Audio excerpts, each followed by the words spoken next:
It's custom before we begin Dhamma discussions or Dhamma talks to pay respect to the Buddha. Please repeat with me.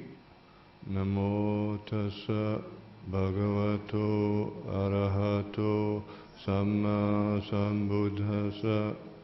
Namo tassa bhagavato arahato samma sambuddhassa. Namo tassa bhagavato arahato samma sambuddhassa.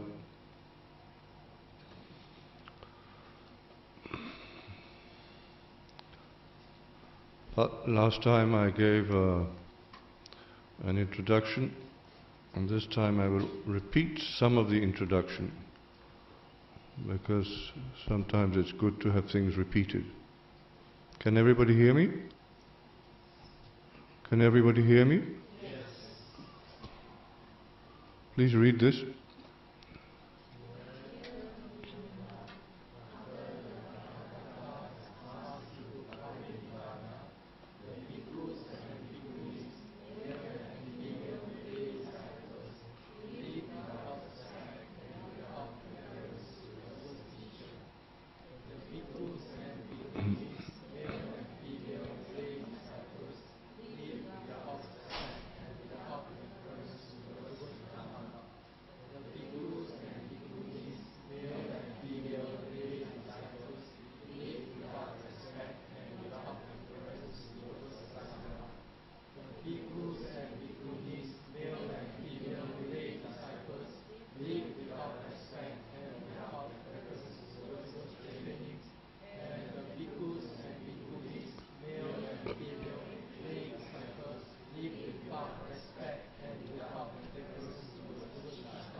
Do you want the true Dhamma to be long-lasting? Yes. Okay. Then we are talking to the right people. Now we can give some examples. For example, you go and pay respect to the Buddha Rupa, and you are wearing shorts and just an old t-shirt. Is that respect towards the Buddha? Okay. Number two, you take the chanting book and you put it on the floor. Is that respect towards the Dhamma? So what should you do?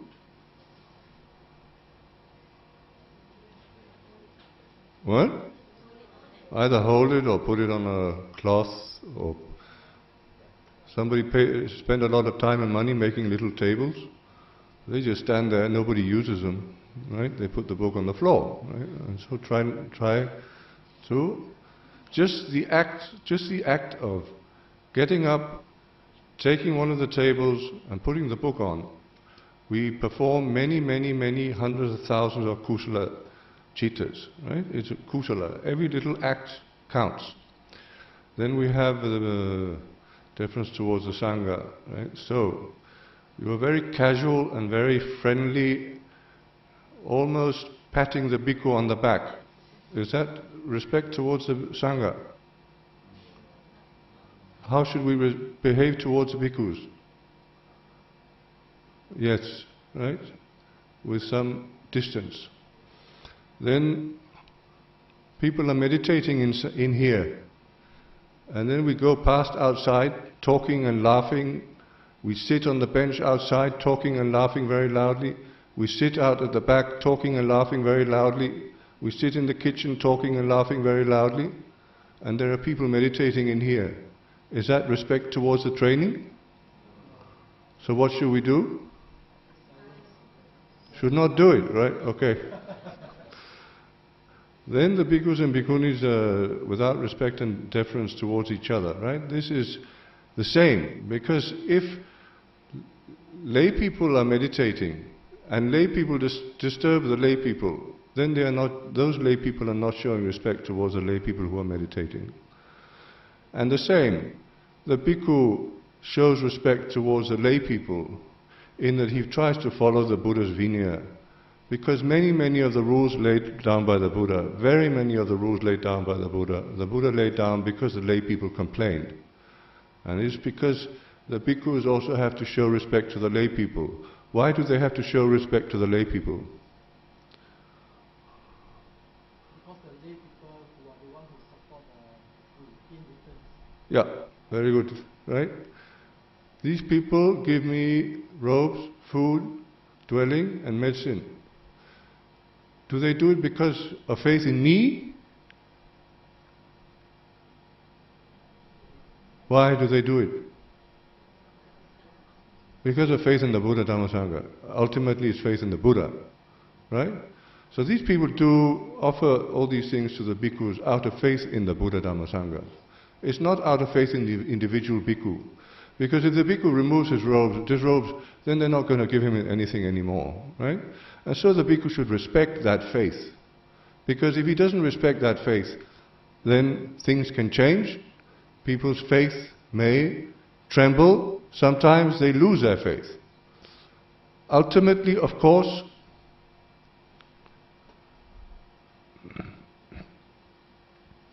please close the door.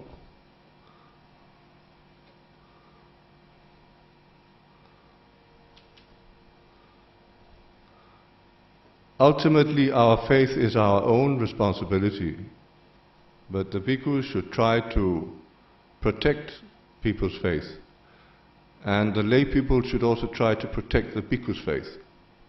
Right? So if lay people behave in a very bad way, that can also disturb the bhikkhu's faith, right? Because he thinks, these people claim that they are Buddhists, how can they behave like this? Then the bhikkhu's mind becomes disturbed. Right? So there is not only a material relationship between the lay people and the Sangha, there's also a mental relationship, right? Mutual respect. Without mutual respect, problems. Okay, so that's how the Sangha the true Dhamma does not become long-lasting. And then the Buddha says the opposite, of course, there's no need to read it again, right? And that is when in all these cases there is respect and deference. Please read the last 3 lines.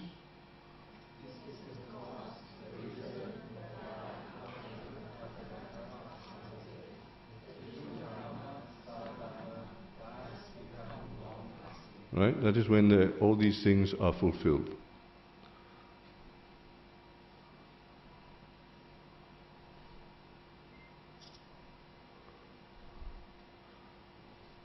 Then again, last time we quoted this sutta, which is from the Chula Kama Vibhanga Sutta, where the Buddha explains how to become stupid. You want to be stupid? No. Alright, so the way to avoid being stupid is to ask many questions, right? So, he asks not, what Venerable Sir is wholesome, what is unwholesome, what is blameful, what is blameless, what should be practiced, what should not be practiced, etc. Right? If we do not ask these questions, we will be stupid in this life, and we will maybe, if we are reborn as a human being, right? Because of not asking these questions, we may do many bad things. Then we may be reborn in hell, or as an animal, or as a ghost. If we are reborn as a human being, we may be stupid again, and we don't understand the Dhamma. So, the Buddha advises us to ask questions. Why am I telling you this?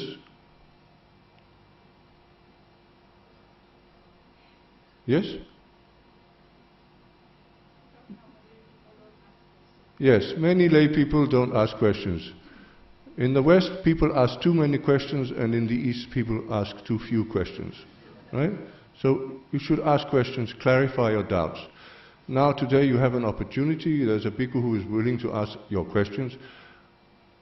Please don't hesitate. Right? If you want to be rude, that is up to you. The bhikkhu does not take offense. If you want to ask rude questions, stupid questions, clever questions, whatever, please just ask them, clarify your doubt. Okay? Okay. Now, first question.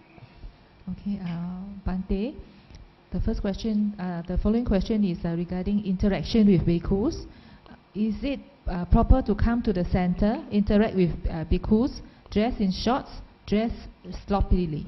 Okay, first question, is it proper to come to the center to interact with bhikkhus dressed in shorts, dressed sloppily? This we discussed already last time, but it's useful to repeat it. Now,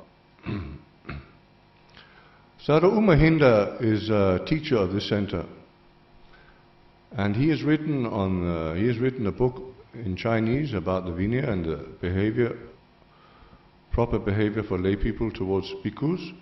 That book was translated into English by somebody, and some of the text is on the website of this center, and there Sadhu Mahinda has written, please read.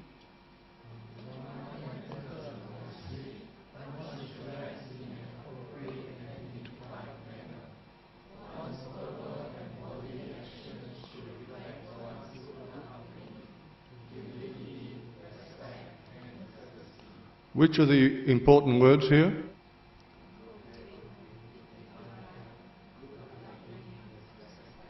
Right, so you come in sloppy clothes. Is that a sign of good upbringing? No. Why would one want to come in sloppy clothes, wearing shorts and looking unpresentable? Why would one want to do that? Easy, convenience. Yes? Right. Do you think it's convenient for the bhikkhu to be wearing these robes? I'm asking you a question. All right. It's very inconvenient. When we go out of the meditation center area, when we go into the village, the Buddha says we have to cover our body completely. It doesn't matter whether it's cold, hot, wet, or whatever. Do you think it's convenient for the bhikkhu to be fully covered when it's very hot? Why does he do it anyway? Respect for what?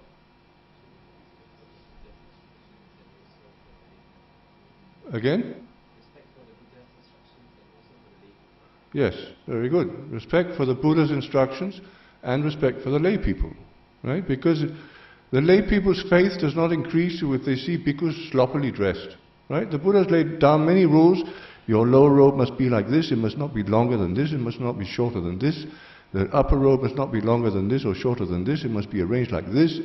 When you wear full robes, it must be like this and like this and like this and like that. Right? So everything the Buddha has laid down in details. Is it convenient for the bhikkhu? No.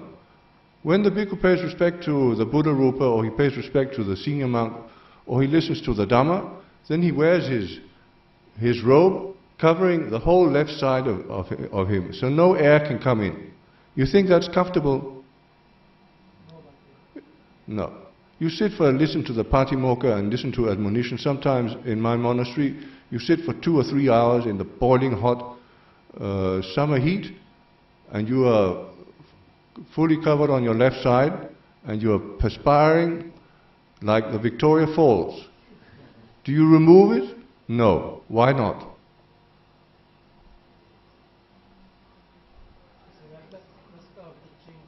Yes, right?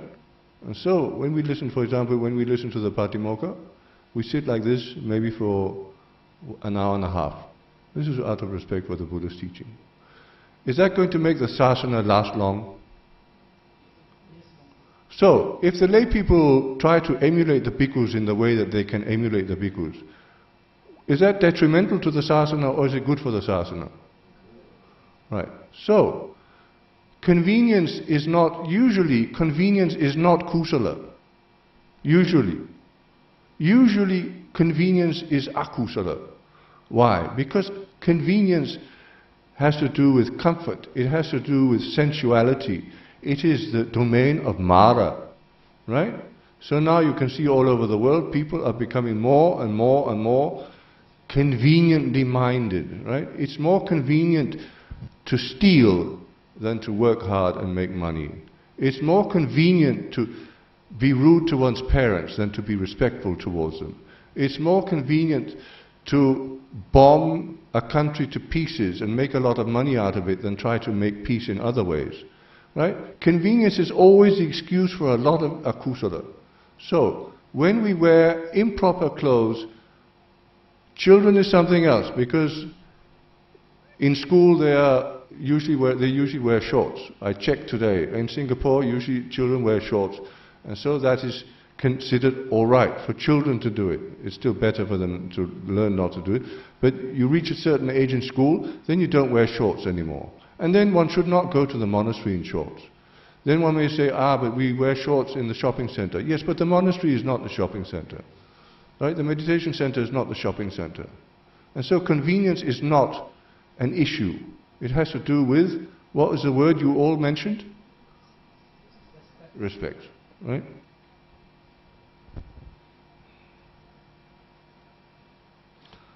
When we come to the meditation center sloppily dressed or wearing shorts or whatever, right, was also impropriety, sometimes bare shoulders, showing off the women showing off their breasts and all sorts of things, right?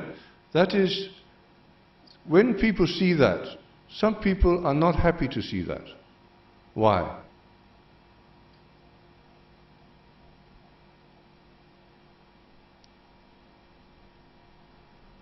When we see somebody else being disrespectful towards the Buddha Dhamma Sangha, does that make us happy? No. So that is how our behavior affects other people. If we behave very beautifully, if we are dressed very properly, if our behavior is admirable and dignified, showing our good upbringing, then other people, they become happy and they think, very good, right? And also, by our good behavior, we can inspire other people to behave well. By our bad behavior, we can inspire other people to behave badly. Because, for example, you turn up at the meditation center wearing shorts and some kind of athletic shirt, then another person might think, I thought I couldn't wear that in the meditation center, but he's wearing it. And nobody says anything. Well then I can wear that. It's much more convenient. And then the other person copies the bad behavior. And then somebody, 2 people are wearing it like that. Then it's all right. Right? Because the bhikkhus don't say anything. Why not?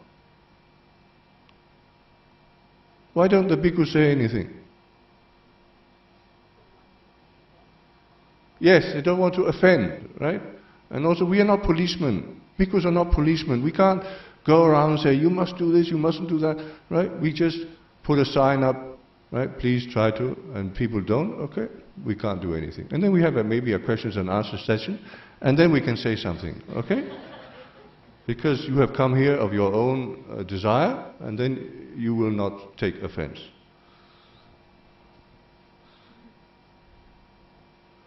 So, when we are sloppily dressed, it is a sign of little respect for ourselves and little respect for other people, because we affect other people by our behavior.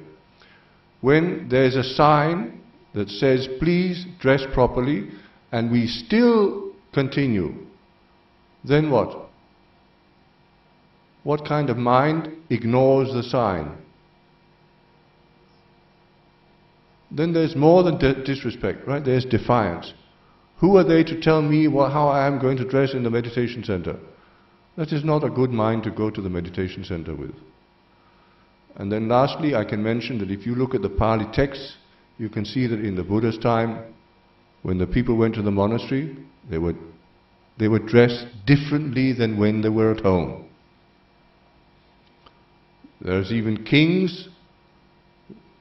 For example, King Pasenadi, somebody explains some Dhamma to him, and then he arranges his robes, everything very nicely, and then he pays respect to the direction where the Buddha is. Right? So this business of convenience and sloppy dress is not kusala, and it's not anywhere in the Pali text.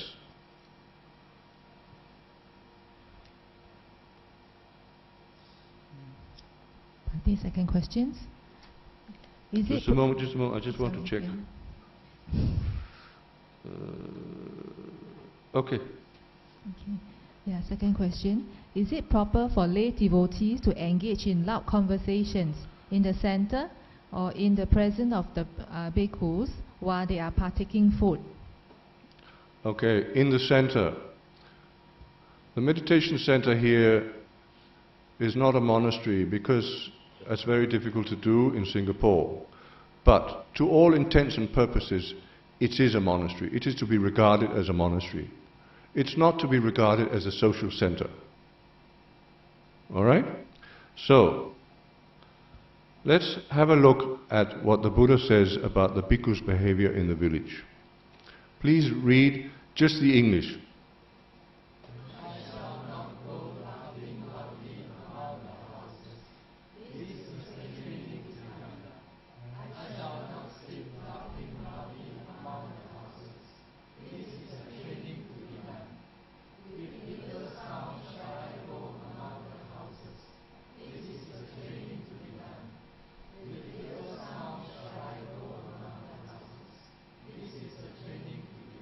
This is some rules in the Vinaya, right? They are recited every Uposatha. They are what are called, they are part of the 75 Sakyas which are included in the Pa-Auk. Now, why do you think the Buddha laid down these rules?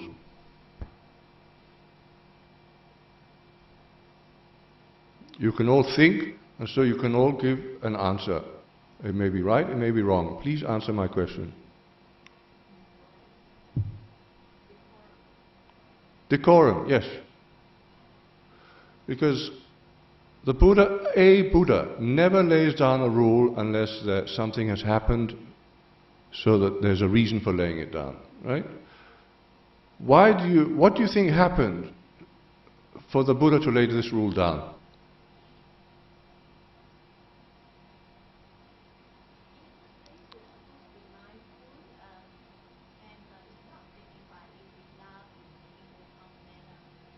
That's correct. So what occasion do you think arose for the Buddha to make this rule? Because something happened and then the Buddha made the rule. Because all the rules the Buddha lays down in the Vinaya, something happens and then he lays down the rule. He never lays down a rule until something has happened. What do you think happened? Yes, very good. Right? Some bhikkhus went laughing loudly among the houses, that means in the village. And then some lay people complained. And they said, they're behaving like lay people. Right? How can they go around laughing loudly like lay people? Right? They're no different from us. And then, usually, this would reach other bhikkhus. And then the conscientious bhikkhus would also say, how can these bhikkhus go around laughing loudly in the village? And then it would reach the Buddha. And then the Buddha would summon those bhikkhus. Did you go around the houses laughing loudly? Yes, Bhante. And then he lays down the rule. Okay? So, why does the Buddha want the bhikkhus to follow these rules?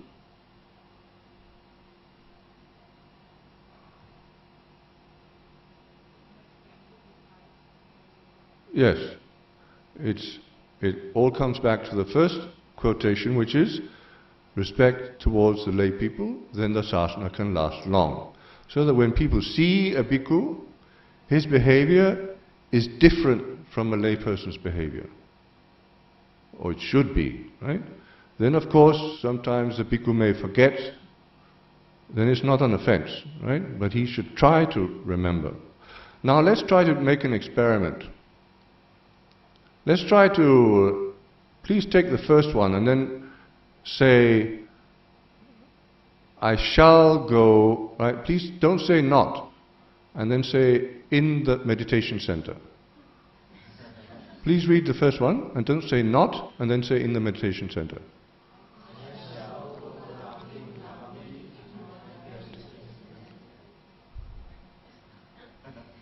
Finish. If you are in this center, you think this must be one of their rules. Right? Because this is something we hear every day in this center. From behind, from in the kitchen, from along here, even upstairs in the bhikkhu's quarters. Right? I shall go laughing loudly in the meditation center. I shall sit laughing loudly in the meditation center. With big sound I shall go in the meditation center, and with big sound I shall sit in the meditation center. This is a good training. So, the bhikkhus must not be noisy in the village. Then we put a mirror and we turn around and then we say, in the same way the lay people, the bhikkhus should not be noisy in the village, the lay people, yes, right? It's a mirror. Right? So that when you're in the village you behave one way, when you go to the meditation center or you go to the monastery, you behave in another way. The same with the bhikkhus. Right? In the monastery they can behave one way, when they go to the village they behave another way. The lay people in a village they can behave one way, when they go to the meditation center they behave another way. Right? There's a clear distinction. Why? You've repeated the word many times? Right, okay.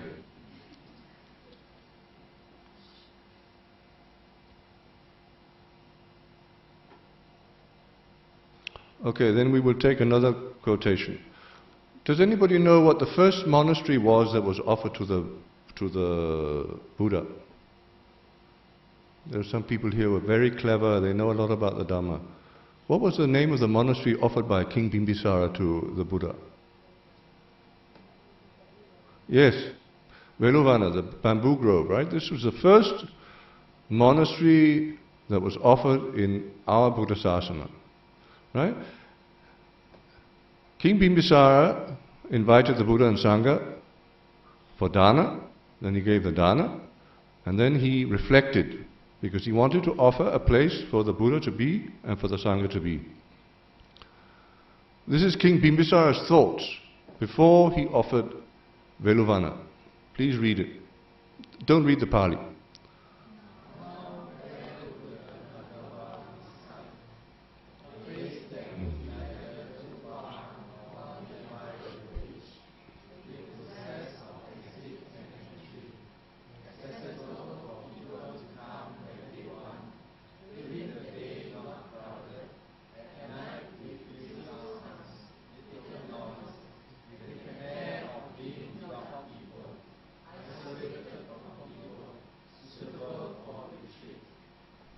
Okay.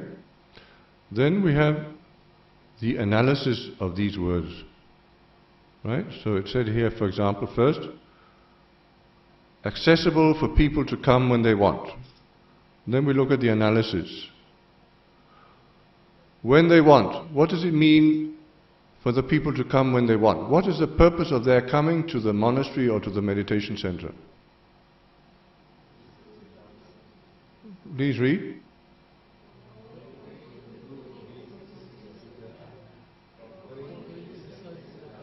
Right. In the Buddha's time, the lay people did not go to the monastery to meditate, right? But that is, we can say that's included in going to listen to the Dhamma, right?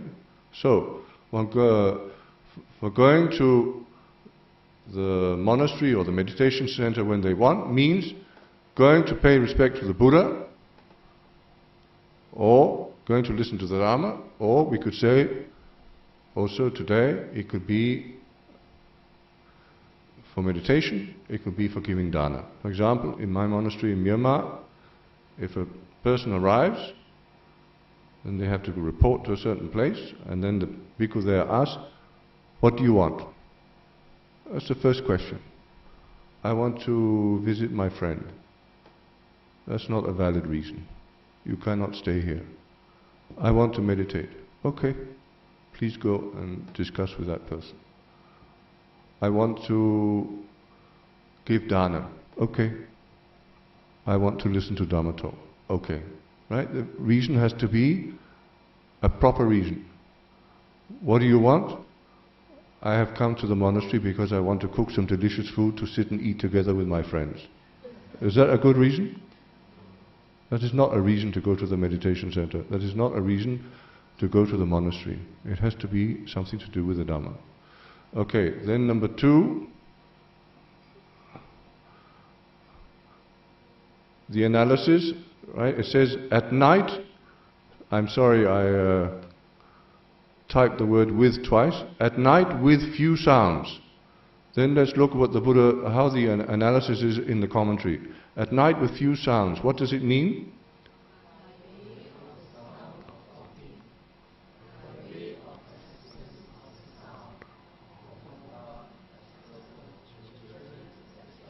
Right.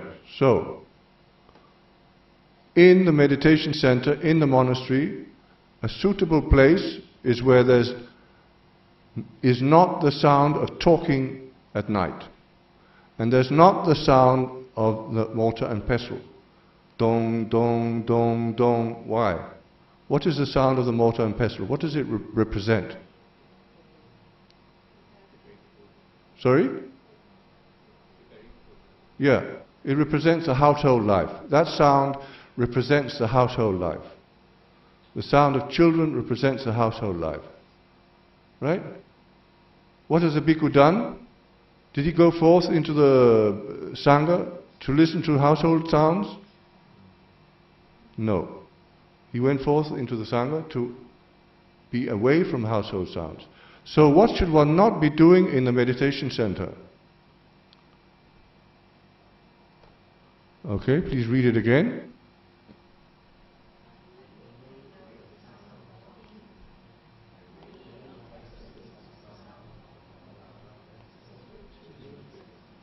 So are those sounds suitable in a meditation center? So we should try to restrict them. Right? You want to give dana, you bring your children, okay, fine. You want to prepare a little bit before you give dana, fine. You are preparing food the whole night, is that good? Is that a suitable environment for the bhikkhus? You are preparing food in the morning, is that a suitable environment for the bhikkhus?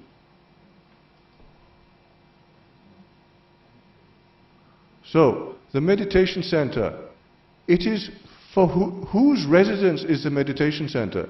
Is it for the lay people to live in or for the bhikkhus to live in? Right. So the environment should be suitable for lay people or suitable for bhikkhus? Right. And that's why we're quoting this, right? Because that is the kind of environment that the lay people should try to establish in the center. Why? Just to make life difficult?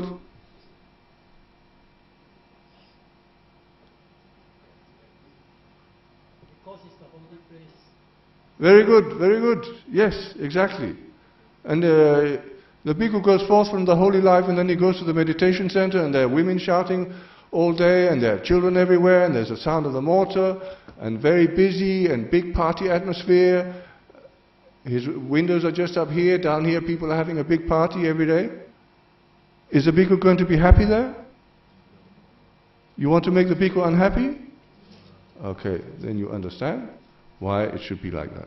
Then we have the last one. Little noise, right? Here, the Buddha says, at night with few sounds, little noise. What does little noise mean?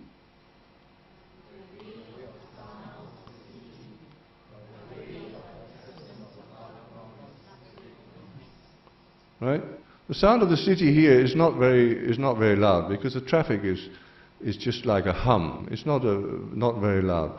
But there's a lot of noise inside the meditation center. Sometimes the noise is very loud, right? So that sometimes I'm 3 rooms away from the kitchen, and if I could speak the languages they speak, I could give a verbatim account of what they were talking about. I can understand every single word. Because why? What have people done? They've completely forgotten that they are in a meditation center. Right? The household mentality has taken over.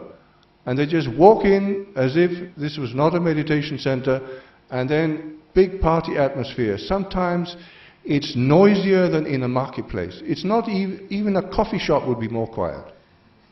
So this is a suitable behavior in a meditation center? No.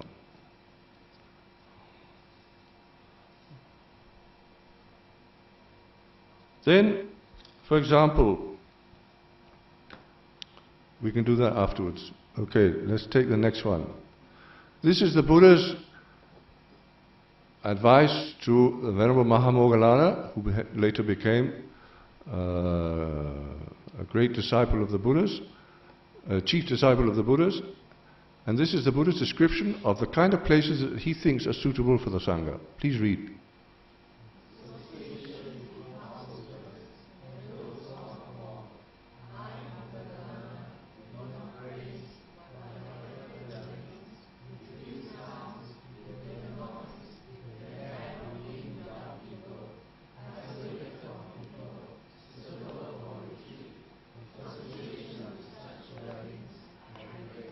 Who says this?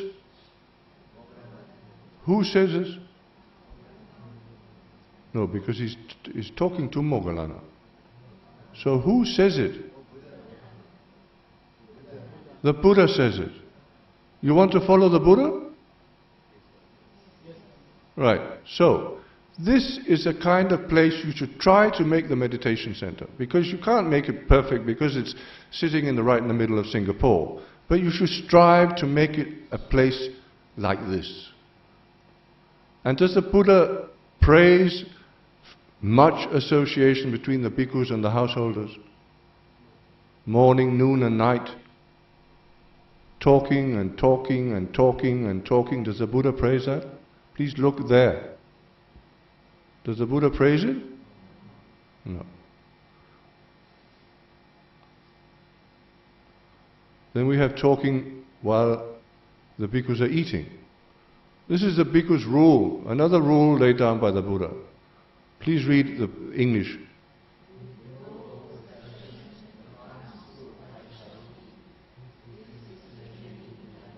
What does it mean, bold perception, the alms food I shall eat? It means that when the bhikkhu eats, he's not concentrating fully on the bowl, but he always has the bowl in mind. Now, if a lay person comes up to the bhikkhu and starts talking about politics, can the bhikkhu eat with perception of the bowl? So, is it suitable for people to sit and talk to the bhikkhu while he's eating? Is it suitable for people to be talking with each other while the bhikkhu is eating? Why not? Yeah, and then we go back to the first quotation today. It's disrespect. It's disrespectful. Right. And also, when you go to give dana, is it just like going to play football or going to the cinema? Is it that kind of thing? So, please describe the difference between going to the cinema and going to give dana.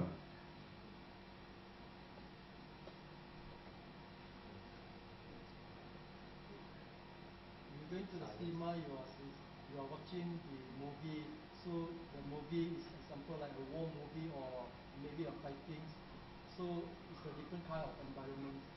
When we are in different kind of environment, we react in different way.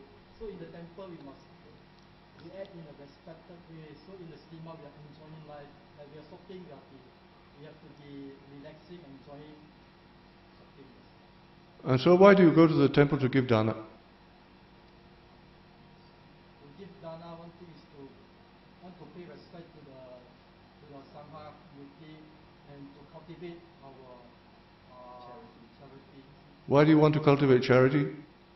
So in our future life we will be Okay. Okay, you want to do kusala, you want to do punya. When you go to the cinema, you don't do kusala, you don't make punya, you do akusala and apunya, right? So the purpose of coming to the meditation center to give dana is to do kusala. Right? Everybody comes to do kusala. Then, first you chant, you take the precepts. Why do you take the precepts? You do something every day, you don't know why?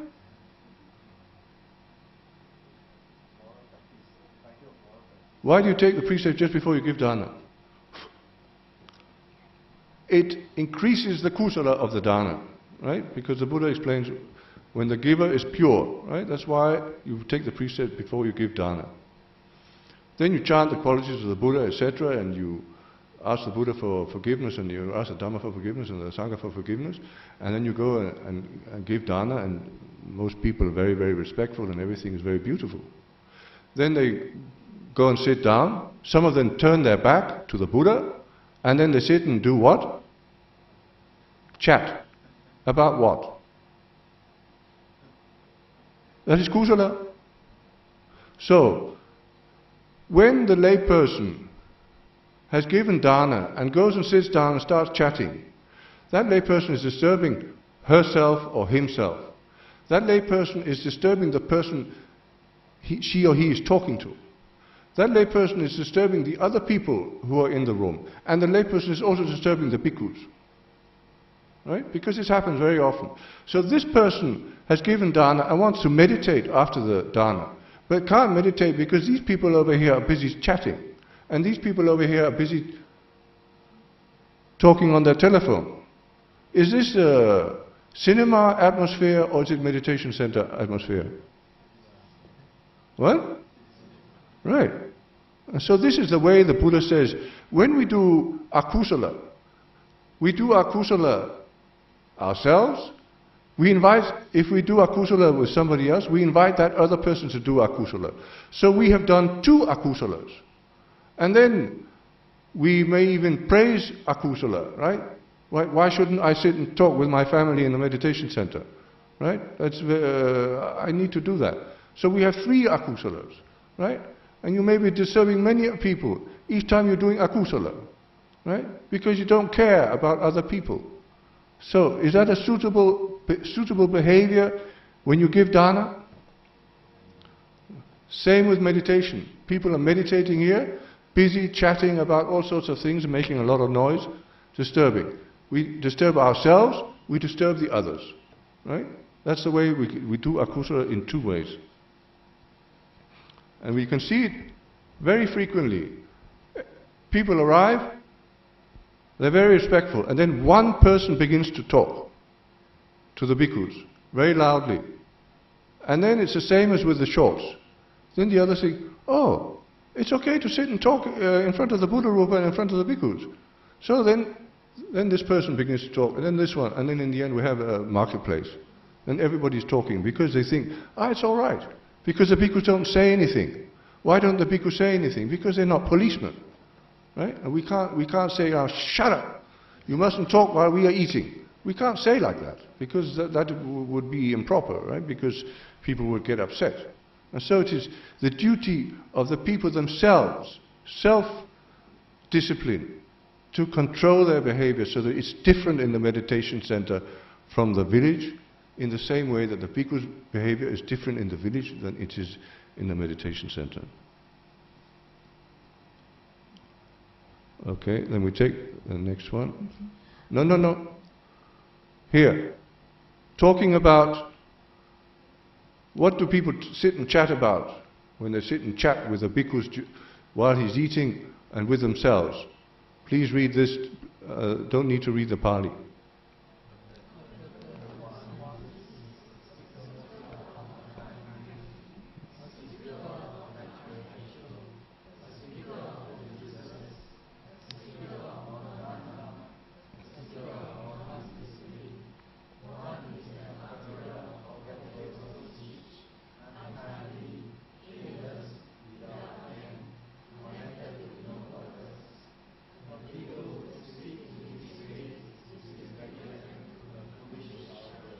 Right. The beginning is the Buddha's description of what is called sampapalapa. Sampapalapa, it is kusala or akusala? Akusala. It's one of the four kinds of verbal akusala. And we see here, the Buddha says it's without end. Why is it without end?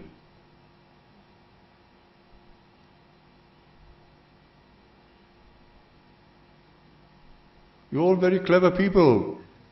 Why is it talking sampapalapa without end?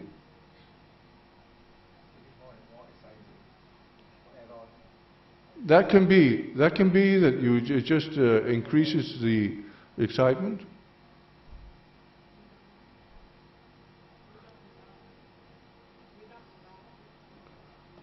Okay, then I'll try with an example. You want to buy a banana, okay? You go to the fruit shop and then you say, I want a banana, they give you a banana and then you go out. Does that act have an end? Right. Why does it have an end?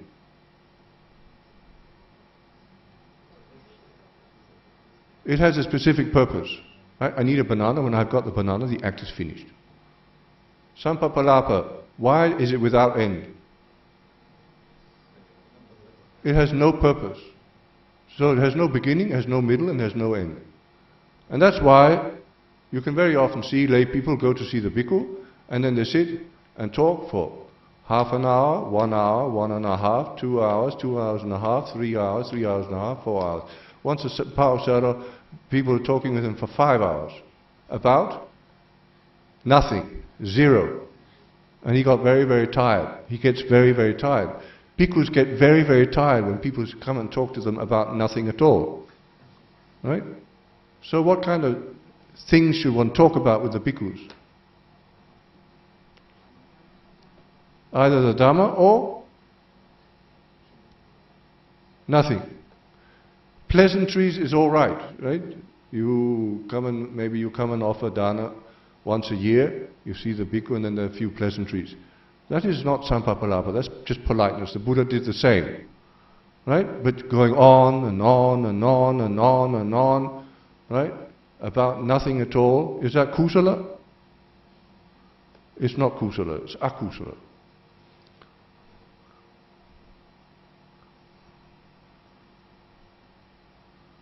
What is the subject of sampapalapa?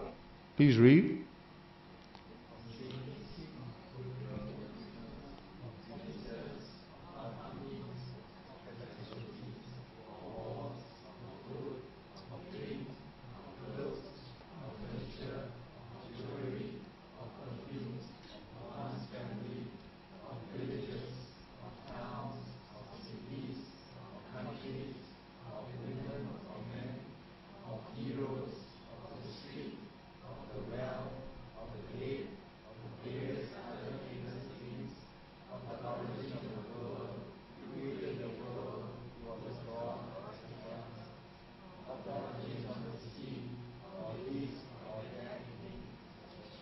You recognize it?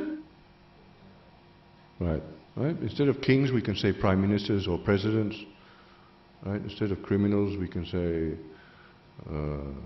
well, I don't know what we can say, right? But all these things are what we talk about, right? Bhante, this has just happened in Myanmar, right? Now they've done this and this and this. That's this kind of sampapalapa. And so, who made this list? This is the Buddha's list. Right? This is the subject of aimless talk. Now, this is just a guideline, because sampapalapa, the talking of engaging in sampapalapa disappears only when one becomes an arahant. Right? Even an anagami will still engage in sampapalapa. And sometimes the people come, they begin to talk sampapalapa with the bhikkhu. Some bhikkhus want the lay people to be happy and comfortable. So they're very friendly and they continue the conversation. Some bhikkhus don't want to and they're not very friendly and don't continue the conversation. Right? So it's not easy to say, this bhikkhu is no good because he's talking sampapalapa. It may very well be he's trying to put people at ease, right? But there it is the duty of the lay people to control it, right? Because it's akusala to go on and on and on and on and on about it, right? But if the bhikkhu doesn't engage in a bit of sampapalapa with the lay people, some lay people will get angry with him. Some lay people will be afraid of him because he doesn't talk all this rubbish with them. And then the bhikkhu who is very friendly and talks a lot with them, then other people get angry with him, right? So it doesn't matter which way it is. And this the Buddha explains in the Dhammapada. Please read the English.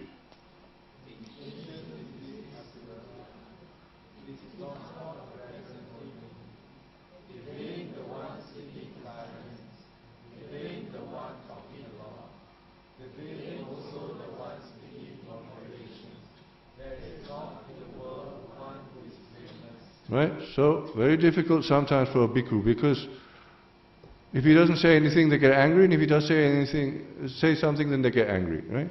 But usually people get angry if the bhikkhu doesn't engage in sampapalapa with them. And so very difficult, because then it, as you said, then it runs out of control, and then it goes on and on and on and on forever. Okay, now I finished. Okay, Bhante, is it proper for bhikkhu to demand respect? Is it not better for bhikkhu to gain respect by setting exemplary conduct? For instance, in strict observance of Vinaya, diligence in the practice of meditation, not initiating talks with laity? Okay, is it proper for a bhikkhu to demand respect, right? I demand respect from you lay people. And is it not better for him to set a good example and to practice a Vinaya and all that? That's not a question, that's an admonition, right? This person is not asking a question. This person is saying bhikkhus should not demand respect, they should inspire by good behavior and practice in the Vinaya, etc. Right? So this is not a question, this is an admonition. There are many questions like this. People ask a question, but it's not a question. It's an admonition. So we don't need to respond to that one. So go on to the next one. What is the appropriate way to pay respect to Bhante when we encounter one in public places such as airport? That is completely up to you, right? Some people, they don't do anything. Some people, they put their hand in Anjali. I've even seen people do Vandana on the ground. I've even seen people do Vandana on the road. I saw once a Myanmarese gentleman. The Pa-Auk came out of the airport, and then he put his head on the Pa-Auk's feet and held his ankles, right? That's also very kusala, right? So it is up to you what you want to do. If you want to, you can also be rude if you want. That is completely up to you what you want to do. The Buddha doesn't really lay down very many rules for the lay people. It is because it must come from within, right? And so it's not difficult to understand how one should behave. Some people don't want to pay respect, do Vandana to the bhikkhu in a public place because they feel that others might laugh at them. Some people don't care about that. They want to do Vandana in a public place even though other people will laugh at them. It's all different.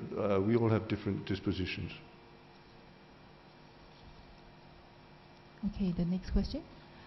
Because of the difference in one's respect, liking to individual bhikkhus, one will usually show different kinds of attitudes and treatments. Is it all right as long as one's mind has no or little akusala, or one has to strive for perfection and try to treat all bhikkhus equally? It is perfectly natural for people to have preferences among the bhikkhus. But is this all right as long as one's mind has no or little akusala? If we are not respectful towards a bhikkhu, then there will be akusala, because there will be disrespect. There will be asadha, right? So one should try to make sure that one is equal in one's respect towards all bhikkhus, but there will be preferences, right? Even bhikkhus have preferences, right? There's some sadhus we go and see and we are enormously respectful, and then there's some sadhus we go and see. We are still very respectful, but there's not that same enormous faith, right? But there is a certain procedure that one should follow with one's bodily action and one's verbal actions, and that one should do the same towards all bhikkhus, right? One should not relax one's behavior. And there, for example, if you go to Sri Lanka, then the Sri Lankans will tell you that only Sri Lankan bhikkhus are real bhikkhus, all other bhikkhus are not real bhikkhus. Then you go to Thailand and they say that only Thai bhikkhus are real bhikkhus and all other bhikkhus are not real bhikkhus. And you go to Myanmar and then they think only Myanmar bhikkhus are real bhikkhus, other bhikkhus are not real bhikkhus. And then you might even go to a Western country where they say, the Asian bhikkhus, they are stupid because they believe in rebirth and they believe in ghosts and they believe in they're stupid bhikkhus. And then you only believe in Western bhikkhus. This is not a good way to think, because if a man has a proper upasampada, he is a bhikkhu, and his country is immaterial. The Buddha never says that only bhikkhus from a certain country are real bhikkhus and everybody else is not a real bhikkhu. Because the Buddha himself is not from Myanmar, he's not from Sri Lanka, and he's not from Thailand, right? He's from India. So this is a good thing to try to avoid this habit of regarding bhikkhus as only being from a certain country. Okay, next question. Bhante, is it proper to answer one's mobile while taking the precepts, offering food, listening to Dharma talk, talking to a bhikkhu? Okay, is it proper to answer one's mobile? What do you think? Why not? Disrespectful, right? Very often people come to the bhikkhu, then they ask a question and the bhikkhu is explaining. And then what do? They answer it. Well, you cannot believe it. How can you answer the telephone? Even if it was a layperson, and you're sitting and talking with a layperson, and the layperson is explaining something to you, and then you answer the phone. How can you do that? What should one do? What should one do in order not to answer the phone? What? Yeah, just turn it off. Very easy. I had a man that came to see me. He is not a Buddhist. He's never seen a monk before. And then his telephone rang. He said, "Oh, I'm sorry," and he turned it off. And I said to him, "I have not experienced that in my 16 years as a monk. I have never experienced somebody who said, 'I'm sorry,' and turned the phone off." Right? Very often people, then the telephone rings and then they walk out of the room, which is, there is some kusala in that because they want to not disturb, right? But you're in the middle of a sentence, and then they walk out of the room, right? So is it proper to sit and talk on the mobile phone in front of the Buddha, in the presence of the bhikkhus while they are eating, upstairs in the bhikkhu's room while he's explaining some Dharma to you? Is it proper? So what should you do when you arrive at the meditation center? Yeah, but then of course you forget that, that's natural, right? But then when it rings, you turn it off. Because it's like if you're sitting talking with somebody and that person is explaining the Dharma to you, and then somebody across the road says, "Hey," and then you say, "Excuse me, Bhante," and then you cross the road and go over and talk to them. It's the same. Because, I'm sorry, I don't need, this telephone is more important than you, Bhante. So this is not proper behavior. Okay, next question. The following questions are regarding female devotees. First one, Bhante, could a bhikkhu initiate giving Dharma talk without invitation to a male or to females? Okay, so this section is about bhikkhus and female devotees. Now the Buddha explains that there's one thing in the world which attracts a man more than anything else, and that is the opposite sex. The sight, the sound, the odor, the flavor, and the touch of the opposite sex. And vice versa for women, right? So it works both ways. And if you try to make a statistic of what is the chief reason why bhikkhus disrobe, what do you think is the chief reason? I'm not talking about bhikkhus who are monks just for 1 or 2 years or 1 or 2 weeks, right? But a bhikkhu who's a bhikkhu for a couple of years, maybe 10 years, sometimes 20 years, even 30 years. What is the main reason why they disrobe? Women, right? A woman. A Canadian monk in Thailand once, a Canadian layman in Thailand once told me he was a monk, and when he ordained, all these women came to his kuti and asked him to marry them. Right? So, the reason why the Buddha wants there to be a distance between the bhikkhus and women is this problem. It is to protect the bhikkhu's holy life. And it's the opposite with bhikkhunis, right? The Buddha says the same with bhikkhunis. Bhikkhunis must keep a distance from men, right? Today it's Seales. So Seales should try to keep a distance from men. And that way, women should always keep in mind, when they're with bhikkhus, that they should try to protect his holy life and behave in a way that is suitable. And men should do the same when they associate with Seales. And if we quote the Buddha's words about the relationship between bhikkhus and women, women may get upset. So I'm asking permission from all the women here to quote the Buddha's words about how bhikkhus and women should associate. Will you give me permission? You will promise you will not get upset? Right? Because please remember, the Buddha means the same for bhikkhunis. Right? It's just that now we're talking about bhikkhus because there are no bhikkhunis anymore, but there are seales, and so we should regard it in the same way. So let's take the first one.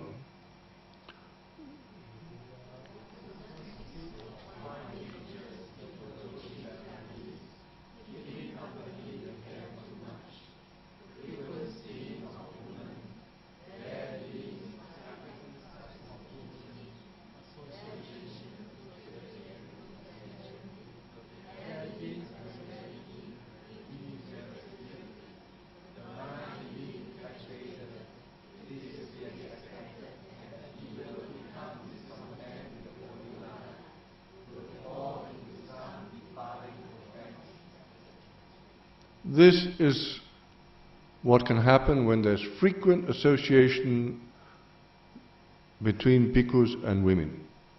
Right? More and more, in English we have an expression, familiarity breeds contempt. Right? In the beginning the woman is very, very respectful, then more and more association, then they become more and more friendly, more and more, and then they become familiar, and then maybe problem. That's why familiarity is very dangerous between bhikkhus and women, and in fact there should not be familiarity between bhikkhus and lay people under any circumstances, because the bhikkhu is not the layperson's friend, right? Because you don't do vandana to your friend. And that's why one very good way of keeping a distance, respect, right? Because is to be formal, right? Formality is a sign of respect. Friendliness is not a sign of respect. And that's why, for example, in my case, I always address people by Mr. and Mrs. just to keep it formal. But also because I think it's rude to address people by their first name when I don't even know them and they're not my friends. Right? And so, should try to keep a distance and be formal towards each other. Then we have the next one, which causes a lot of problems. This is the Venerable Ananda. In the Mahaparinibbana Sutta, right? Not long before the Buddha attained Mahaparinibbana, the Venerable Ananda asked the Buddha a number of questions. And these was one of his questions. Please read.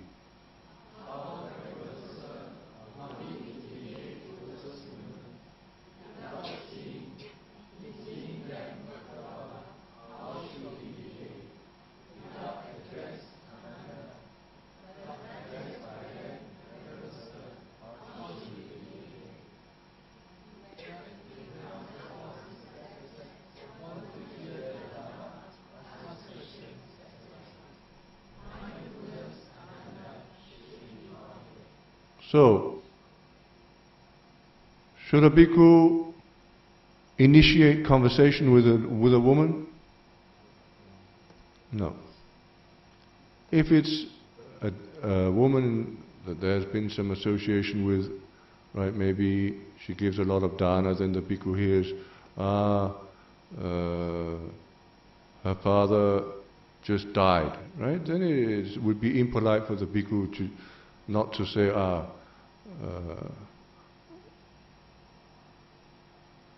sorry, that's not a good example. Her father is sick, right? Then it would be impolite for the bhikkhu not to say, how's your father, right? That's just a polite interaction.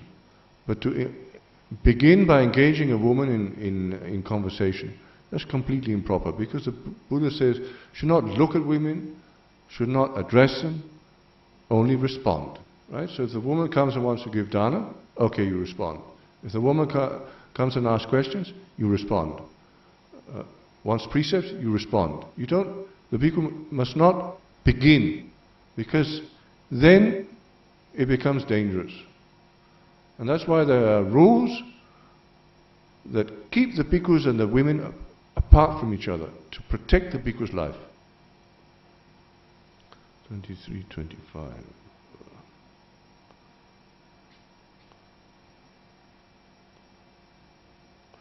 Then we go on to the next quotation. Once Visakha, you know Visakha? Visakha was the Buddha's chief female disciple. Right? There's an introduction there. Please read it, the whole thing. Once the lay woman Visakha saw the Venerable Buddha sitting alone on the private seat with the woman, in such a place as to allow of physical misconduct. Another time she saw him in such a place as to allow verbal misconduct.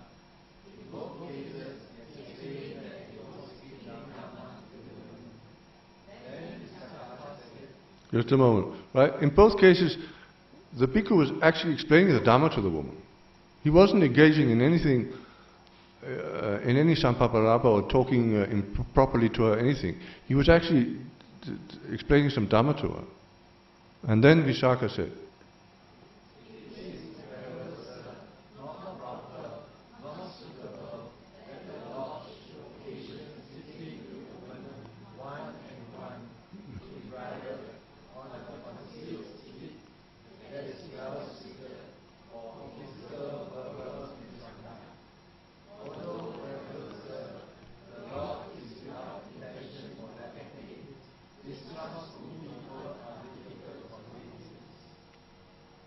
okay, so what is Visakha worried about?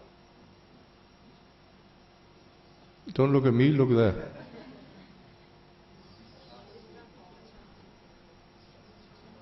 Sorry? Yeah, but what is she worried about? Yeah, misunderstanding, right? Because what happens if somebody misunderstands it? They generate a lot of akusala, right? They generate disrespect towards the bhikkhu. They might think, oh, what is he doing, right? And that's exactly, right? Then the Buddha, you can read.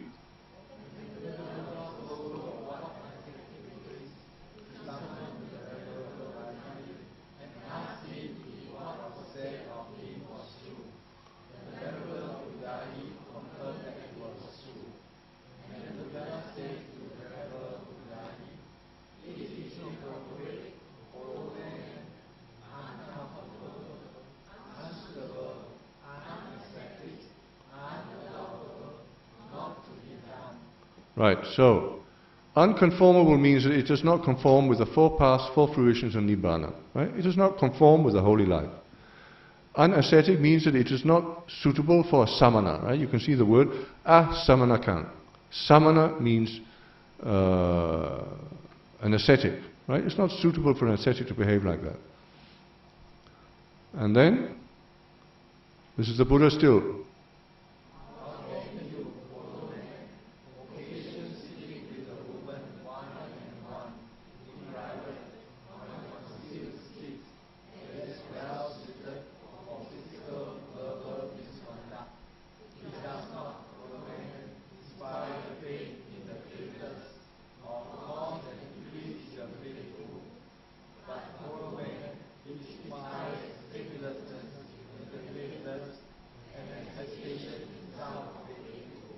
Right, that's exactly what this lady was saying, misunderstanding.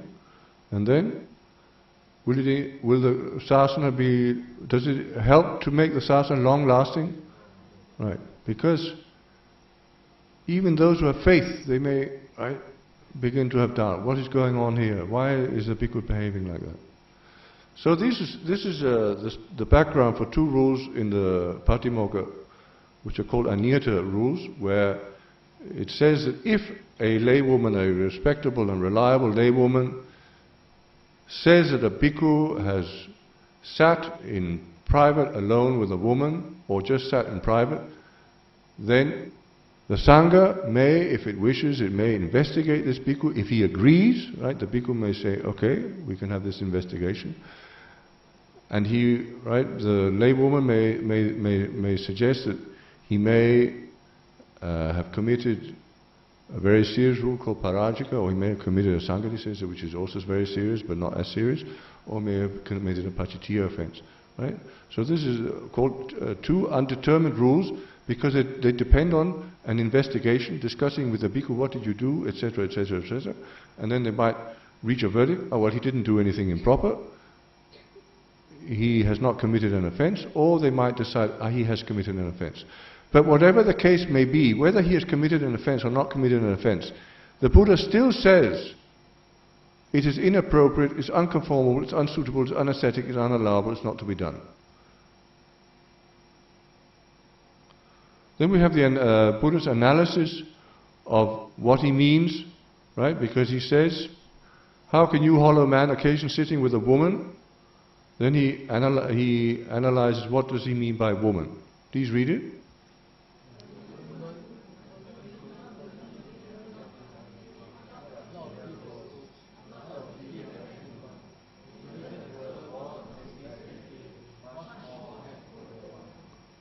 Okay.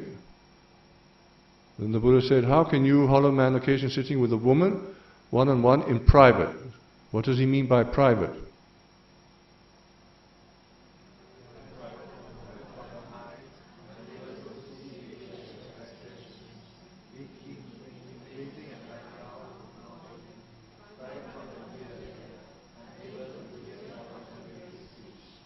Okay. So the Buddha said, sitting with a woman in private on a concealed seat. What does he mean by a concealed seat?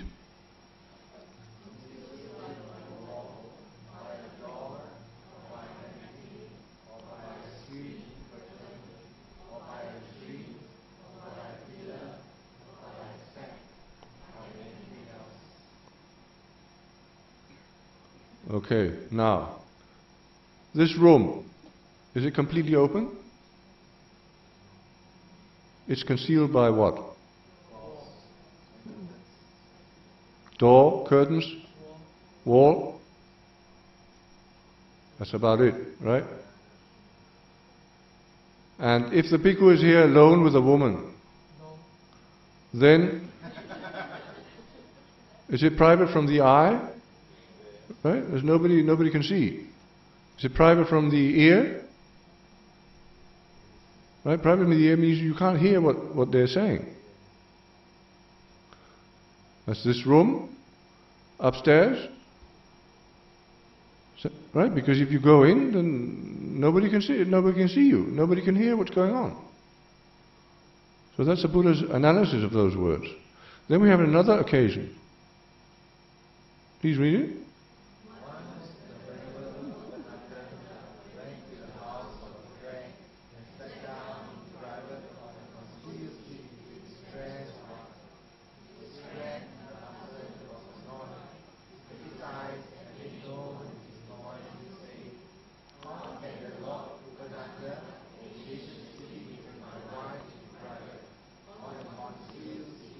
Now the Venerable Upananda was talking Dhamma to this woman, but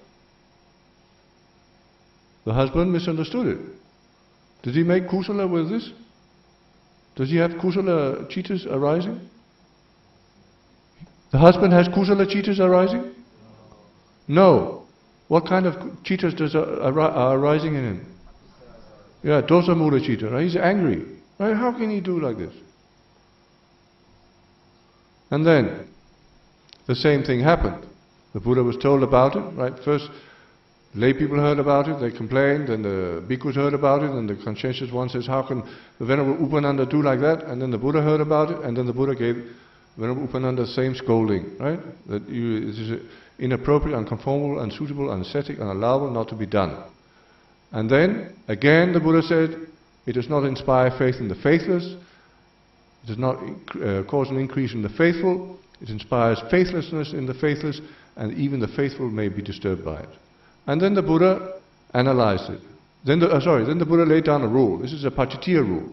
Please read, no, I'll do it, right? Yopana bhikkhu matu gamena sading raho patichanne asane nisajang kappeye pachitiyanti. Right?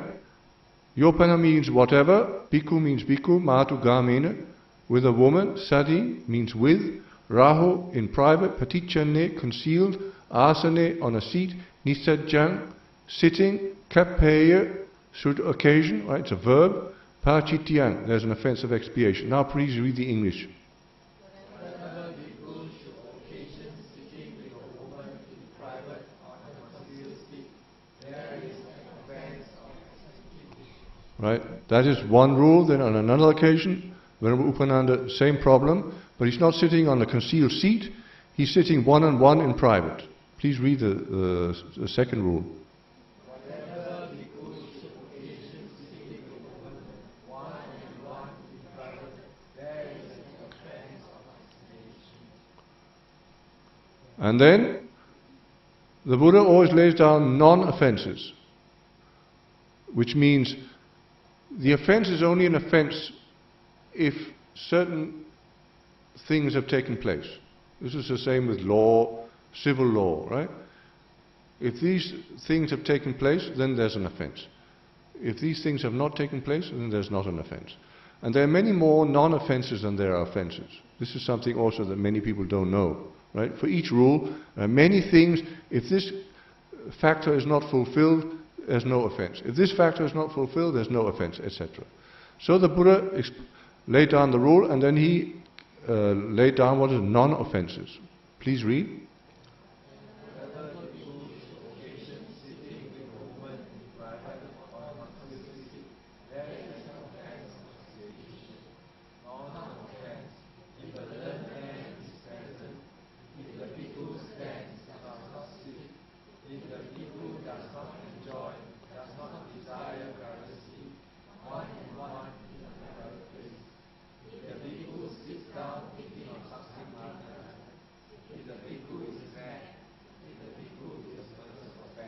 Right, if the bhikkhu is the first offender, it's because a bhikkhu does something and there's no rule, right? Then he cannot have offended against the rule because there was no rule, right? He's just done something wrong, and then the Buddha lays down the rule.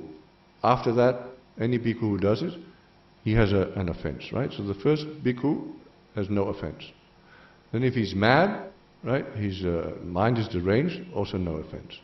If he's distracted, also no offense. And then if the bhikkhu does not enjoy, does not desire privacy, that's one rule. And then if the bhikkhu does not enjoy, does not desire being one-on-one in a private place, that's another rule, right?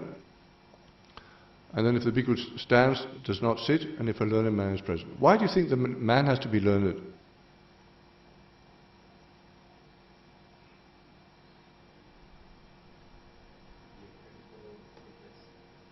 Yes, creditable witness. He has to be somebody who understands what's going on. Because if the bhikkhu is sitting with a woman and he's making improper speech with her, if it was somebody who doesn't understand the proper behavior of a bhikkhu or doesn't understand what's going on, right, then it can't prevent it. So here, does the Buddha say if another woman is present? So does the Buddha say it's a non-offense if there's another woman? No.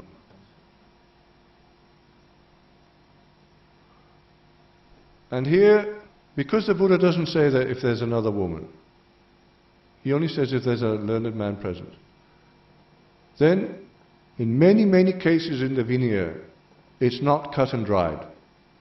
Because many things in the Vinaya now, we're not absolutely sure. What is this situation? Does it cover or does it not cover?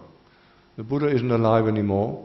We look in the commentary, it isn't explained. We look in the sub-commentary, it isn't explained. Right? So, some bhikkhus, they say there must be another man present. They're following the rule, and also because even though there may not be an offense against the Vinaya, it is still inappropriate, unconformable, unsuitable, anesthetic, unallowable, and not to be done. That's one way that some bhikkhus read it, right? They have a wide reading. They say, okay, it's improper for a woman to be alone with a man, even if the bhikkhu doesn't desire privacy. It's still inappropriate, unconformable, unsuitable, unesthetic, unallowable, and not to be done. Right? Because, and then some people say, oh, but I don't have any desire for privacy. And they haven't committed an offense. And then they may say, ah, but there's another woman. And we can't say they're wrong. It's just two different ways of interpreting it. So what do you think the woman should try to do to make sure that the bhikkhu's vinaya is completely safe and that nobody will misunderstand anything? What should the woman do?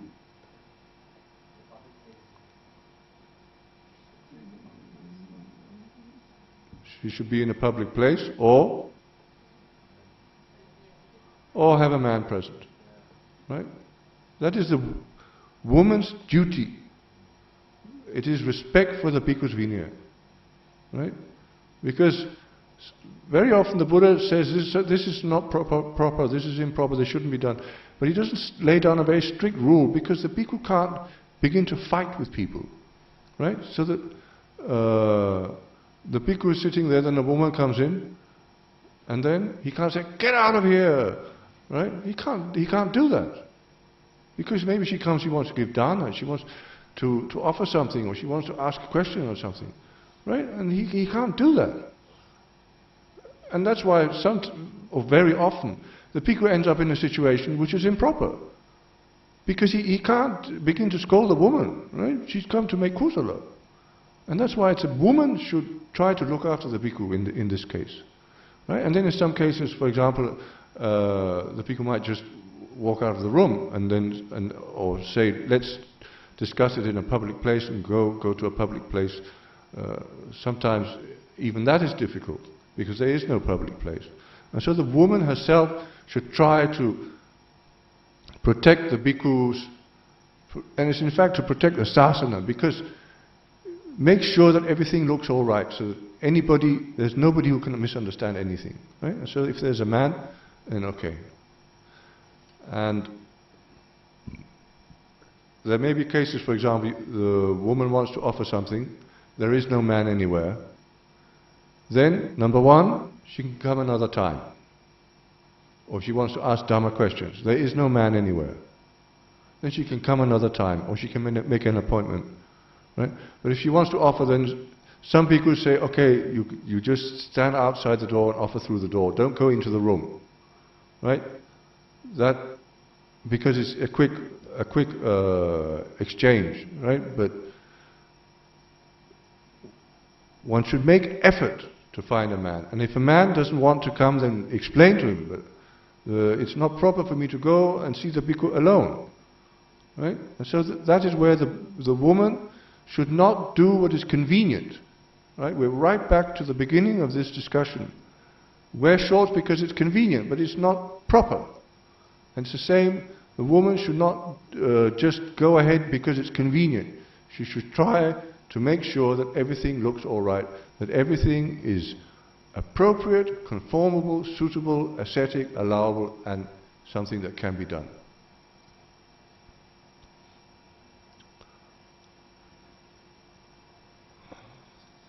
Okay, then we can go on to the next question. Sorry. Yeah. Could a bhikkhu initiate giving Dhamma talk to males or to females?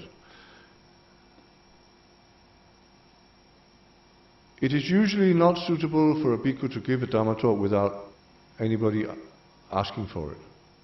Because their mind may be somewhere else. Right? So the layperson is sitting here, she's sitting with her back to the Buddha, she's playing on her telephone. Then the bhikkhu should not begin to talk Dhamma with her, because her mind is on the game. Right? Maybe the person is driving and they haven't asked the bhikkhu to explain any Dhamma or anything, they're thinking about something else, and the bhikkhu should not begin to discuss Dhamma unless they have asked.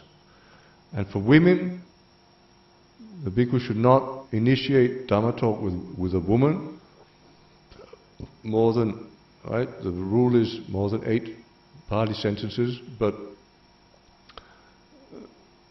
in any case, right, the bhikkhu should wait until, if the woman asks questions, the bhikkhu can give a long, long Dhamma talk, and the rule is not more than 8 Pali sentences, but 8 Pali words. But in the Buddha's time, they spoke Pali. So the rule is not more than 8 Pali words. Then, if the bhikkhu doesn't do that, he doesn't have an offense. But still, it's improper for him to give a Dhamma talk in any language, because in the Buddha's time, they spoke Pali. That was the language they spoke, right? And so, it's not proper. And another problem is, for example, in a car, people are driving, and then they ask the bhikkhu a question about the Dhamma. And then they're wearing shoes. What does the bhikkhu do? Because the Buddha says, please read number 61, 62.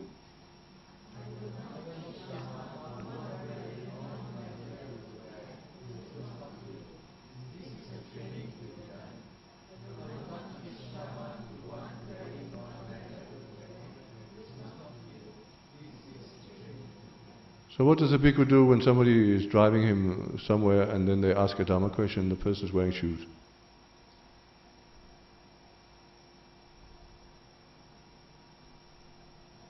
What does he do? Sorry? Yes, right? So he can just keep silent, and then what can happen? Then the person gets angry. Why isn't this bhikkhu answering my question? I'm asking first a valuable Dhamma question. How is the sasana going to last with bhikkhus behave like this and blah blah blah blah blah blah blah blah? Right? And that's why again the lay person should try to prevent the bhikkhu getting into this difficult situation. Because very often the bhikkhu doesn't know the person who's driving. The bhikkhu doesn't know how they're going to react. But I can give one story. I was on an aeroplane from Penang to Singapore, and I was sitting next to an old American gentleman, and he was very friendly when I sat down, and how are you, and so on. And then he asked me about my life as a bhikkhu. What do you do? What is the purpose of your life? And then I said to him, as politely and friendly as I could, I said, I'm very sorry, I'm not, to answer that question I shall have to explain to you the Buddha's teachings. And the Buddha does not allow me to explain his teachings under all circumstances. There are certain circumstances where I'm not allowed to explain the Buddha's teachings. And he said, yeah. And I said, one of the circumstances I'm not allowed to teach somebody who's wearing a hat, because he was wearing a baseball hat. Right? And what did he do? He removed it. And then I said, and another thing is that I'm not allowed to teach somebody who's wearing shoes. And what did he do? He removed his shoes. Right? Now, that's because I could see that this man is very gentle, very polite, and you say it in a very friendly way, and then he asked many intelligent questions. For the whole flight, he completely forgot his wife, to look after his wife, and then suddenly he remembered his wife was sitting next to it, and he said, oh, I'm sorry, I need to talk with my wife. Right? And so, sometimes the bhikkhu can say to people, I'm very sorry, I can't. Bhikkhu can say it in a very friendly way.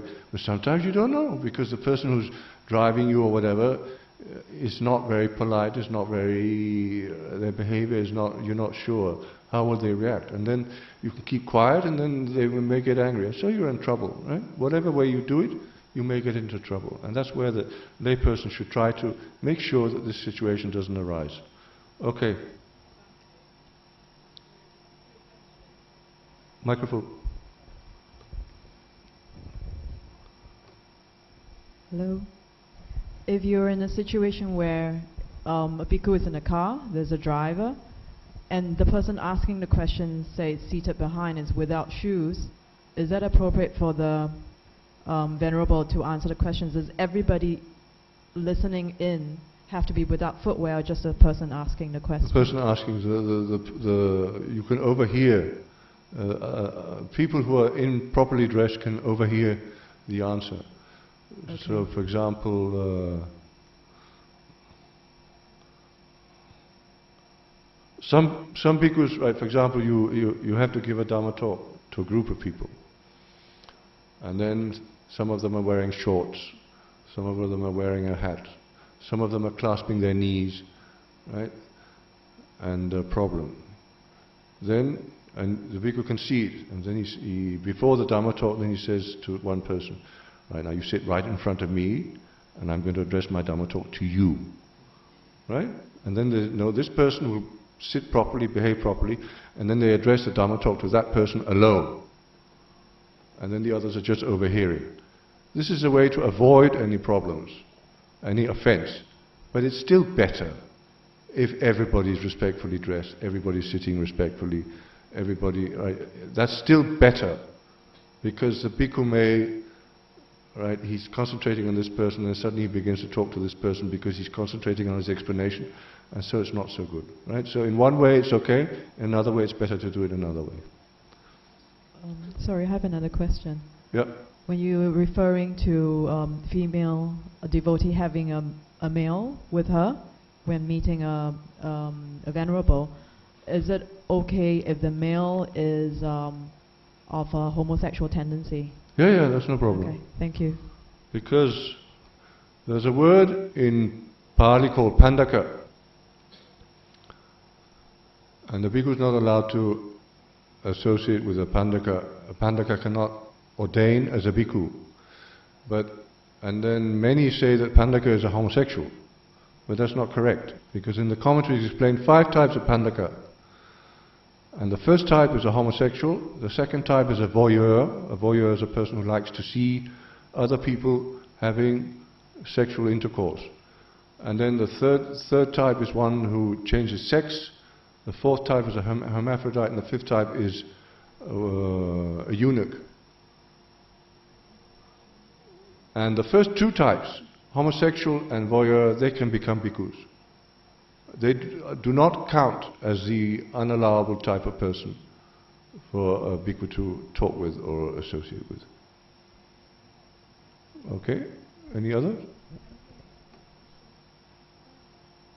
First question, is a sun shader, like I got eye problem and cannot have a strong sunlight, wearing a sun shader, not a fully one, is it considered a hat? Okay, this is a question about whether a sunshade is suitable or unsuitable, right? If it is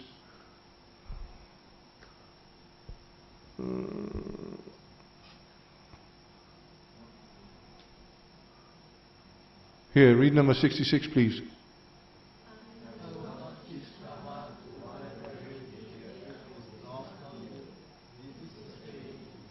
Right, so if it's a question of health, then it's okay. But if it's just a question of convenience, then it's better to remove it. I can't hear you. Strong sunlight. Okay, then that is a health problem, right? So that if you don't wear it, then you will become ill or whatever, and so then it's allowable. And then if that is the case, then you say to the bhikkhu, I'm very sorry, Bhante, I'm wearing this because I can't take it. And then the bhikkhu knows this person becomes ill if they don't wear it, and then it's allowable. Because sometimes I forgot to pick out. Yes. No, but that is Not that. intentionally. Yes. Another question, Bhante, is just now talking about a woman, a bhikkhu, one-to-one with a woman cannot be in a confined space. What if it is many bhikkhus but one woman? That's perfectly all right, because is it okay? hopefully one of the other bhikkhus will be a wise man, a learned man, right? Because bhikkhus are also men. So that's perfectly all right. Yes. So, for example, a bhikkhu can go in a car alone, 2 bhikkhus can go in a car with a woman. Because a bhikkhu is also a man, right? Right? And a samana is also a man. And just to mention with this, right, wearing a sunshade, very often people forget to remove it because they're not in the habit of being respectful towards the bhikkhus, right? They just are not in the habit. If one is in the habit, then one automatically removes one's headgear. So it has very much to do with one's habitual behavior when one is in association with bhikkhus, right? Because many times people offer food and then they have no idea how to do it, and I just say to them, it's because you don't have enough practice, right? Meaning, you're giving very little dana, right? You're busy enjoying sensual pleasures. And the reason why you don't know how to do it is because you never do it. And so, one reason why one forgets to remove things is because one is not in the habit of remembering these things. Okay, next question. Okay. Bhante, is it proper for bhikkhu to engage in private or personal talk with a female? What do you think? No. No, a bhikkhu should not. There should be no, right, we can go back to this.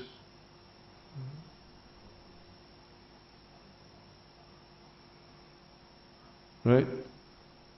There being familiarity, there's degeneracy, right? Must not be familiarity.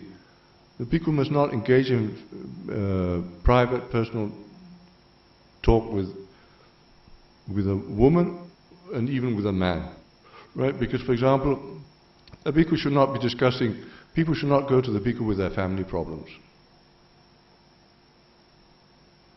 They may ask something on principle, right? So there may be a problem, and then they may ask, if there's this and this problem, what does the Buddha say? That's okay. But if a man or a woman goes to the bhikkhu and says, I have problems, for example, a woman says, I have problems with my husband because he does this and this and this and this. And then the bhikkhu says, yeah, your husband is wrong and your husband is bad and your husband shouldn't do that. Right? Then she goes back to the husband and says, Bhante says that you are wrong and you shouldn't do that. Right?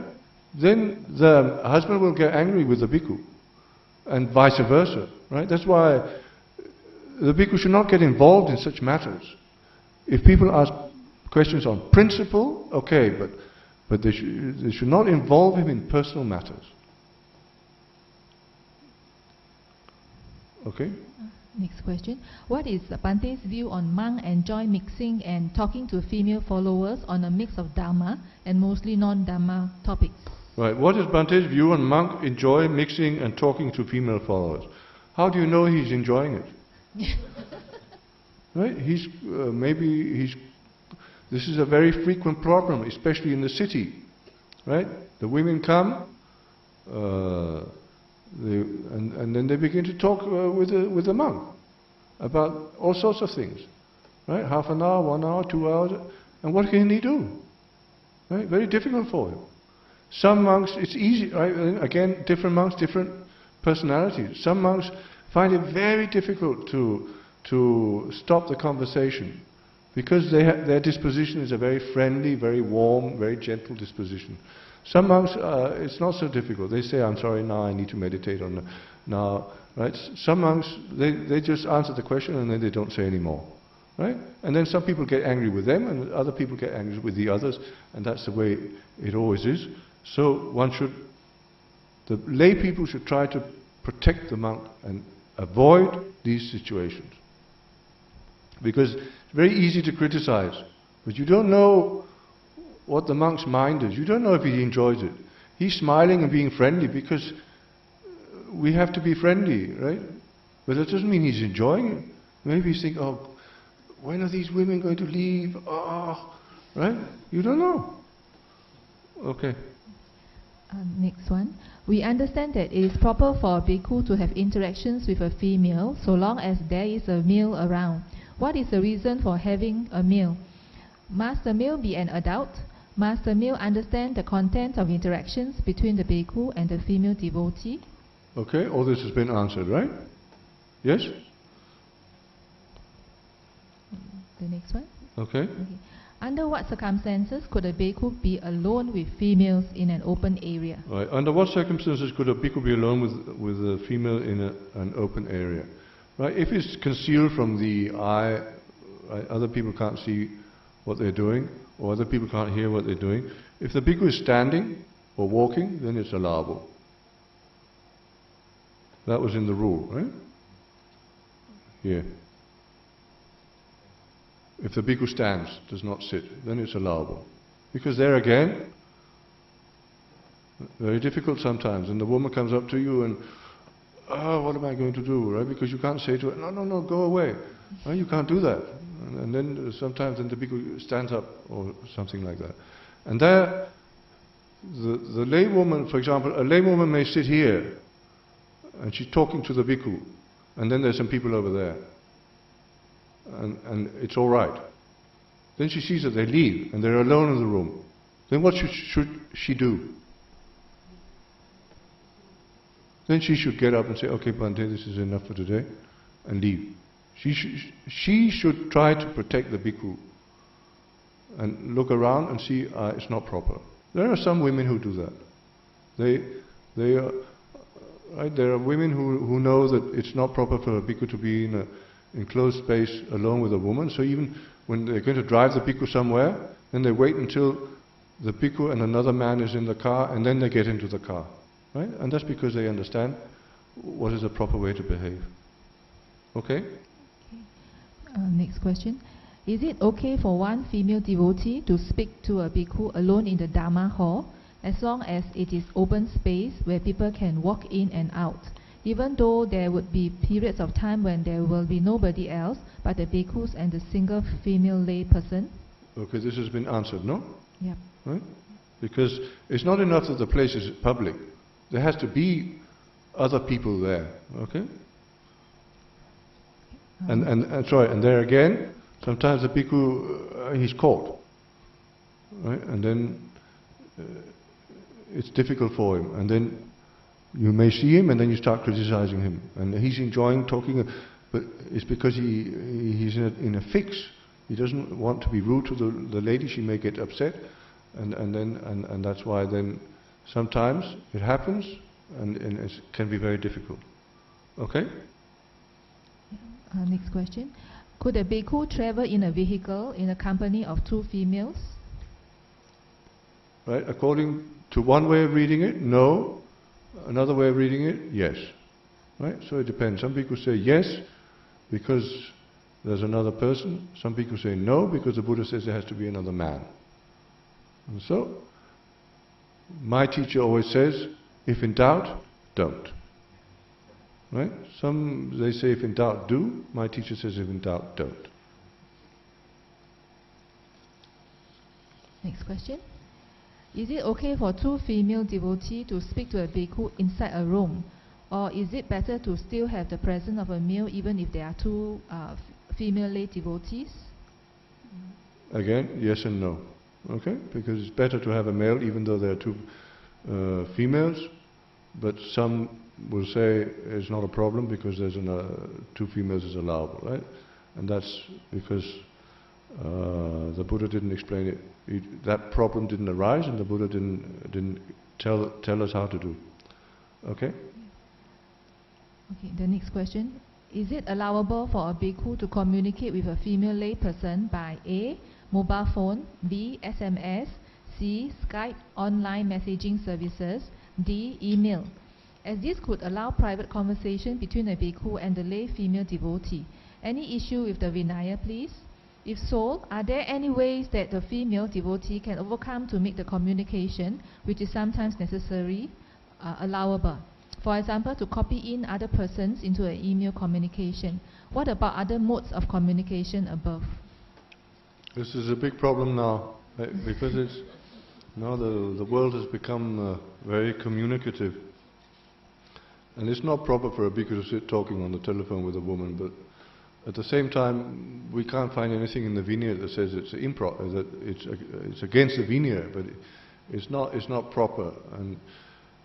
But the sasana depends on women, right? Most of the food that is offered by women, and most of the work that is done by women. And this the Buddha also says, right? Because that is the nature of women. And so, a lot of the work that needs to be done with monasteries, etc., is done by women. And then now, people need to talk on the phone. Then the best thing to do is keep it simple, short, and try not to do too much. Because the Pa-Auk once told me, he talked to a Mahatera who lived in Australia, and he said there are women on the phone all the time and all improper talk. Right? And then again, very difficult. I have solved the problem by having no telephone. Right? I don't even know how to operate a telephone, and I don't want to know.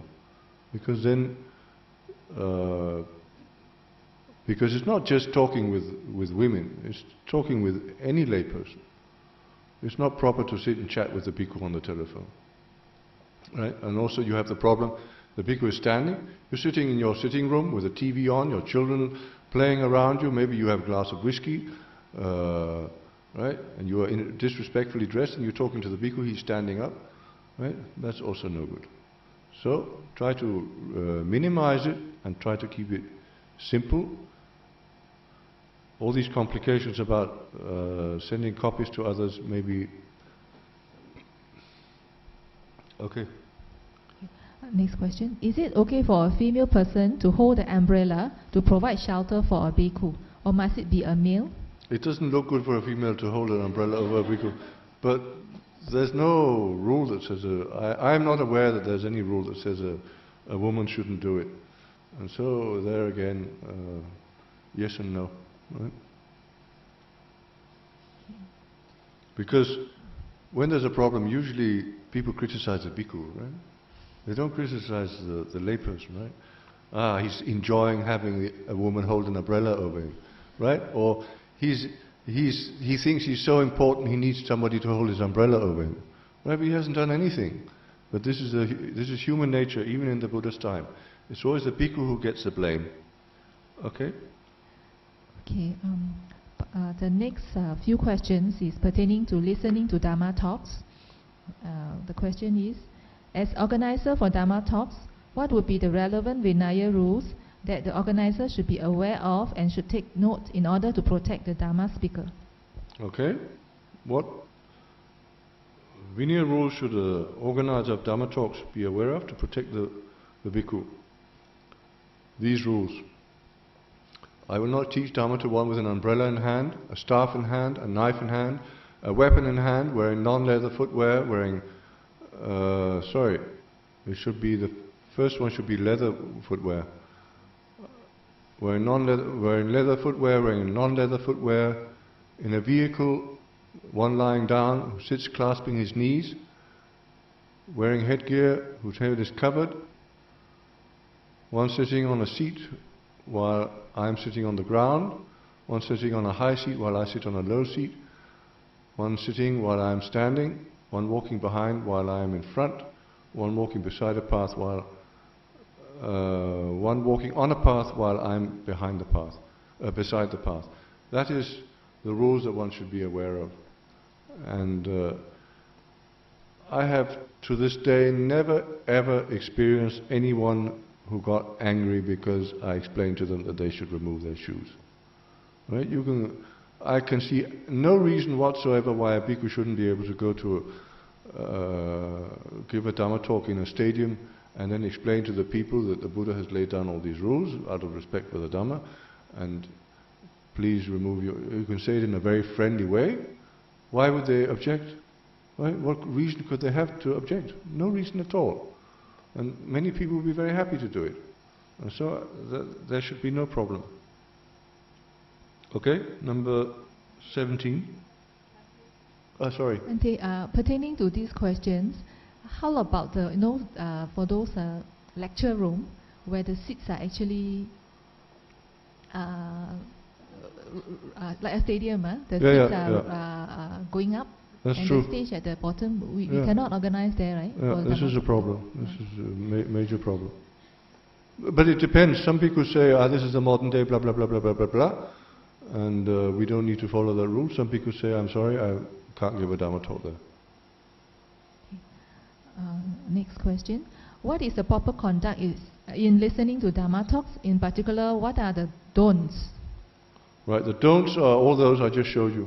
Right, for example, clasping your knees while listening to the Dhamma is disrespectful. Wearing disrespectful attire, right, wearing shorts, etc. Talking while there's a Dhamma talk. Eating while there's a Dhamma talk. And once somebody asked me a question, and then the person I was with I began to explain, And my explanation was going to go like this, like this, like this, like this, like this. And then I began, and then the person who was with me began to began to answer the question instead of me. That's completely improper, right?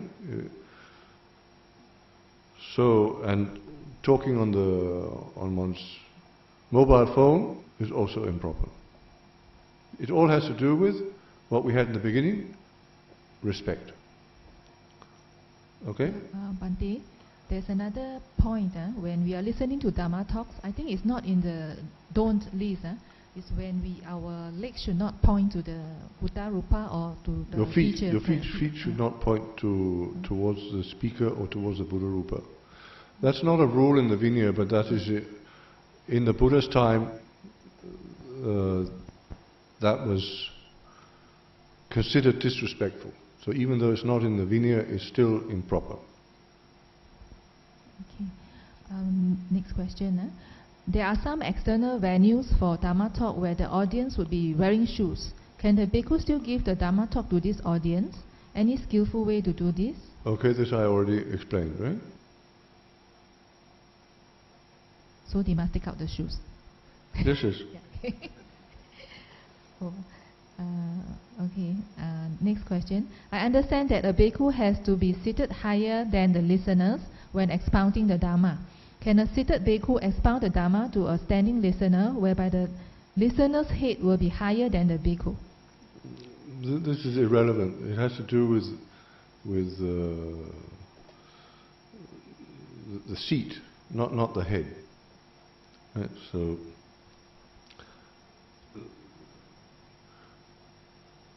for example, there are some sutras in the Tipitaka where a bhikkhu gets up to ask the Buddha a question. Right, so he stands up and he says, I would like to ask a question, and then the Buddha says, okay, ask a question, but remain seated in your seat. And then the commentary explains it's because this was a teacher, right? He's maybe a Mahatera, and he's come to see the Buddha together with all his disciples. Then if he stands up, they can't remain seated. That is,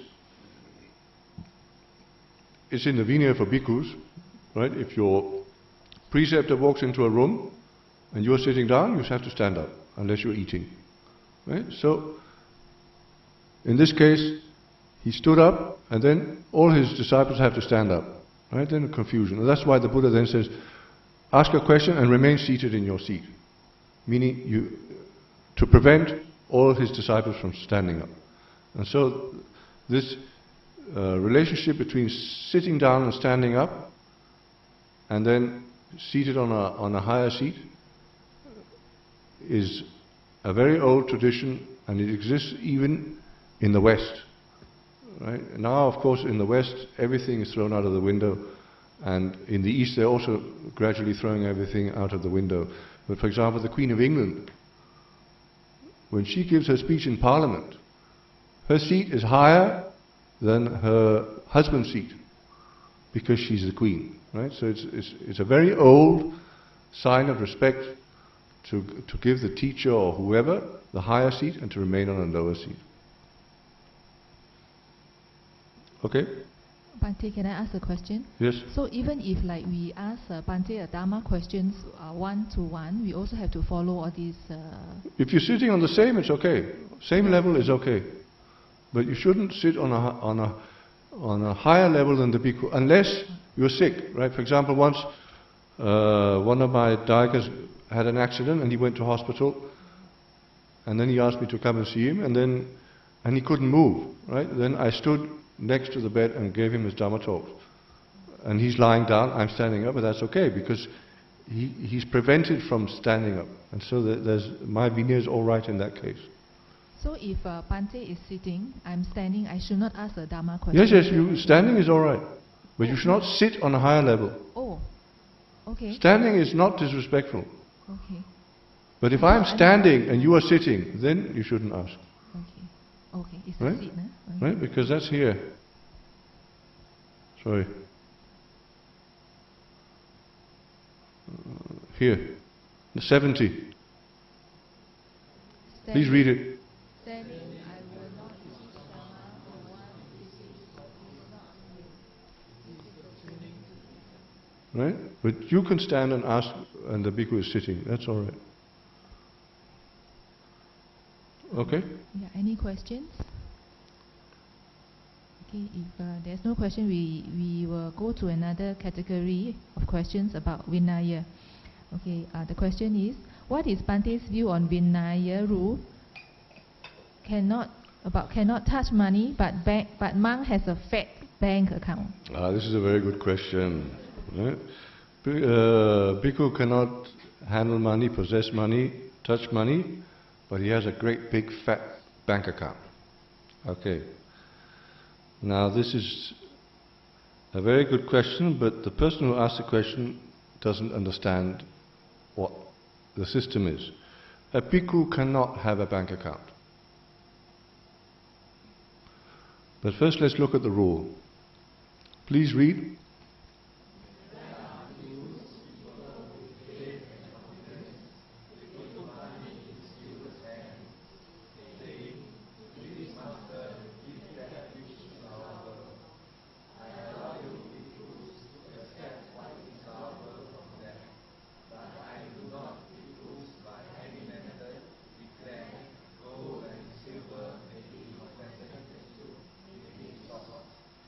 Okay, this is called the Mendaka allowance.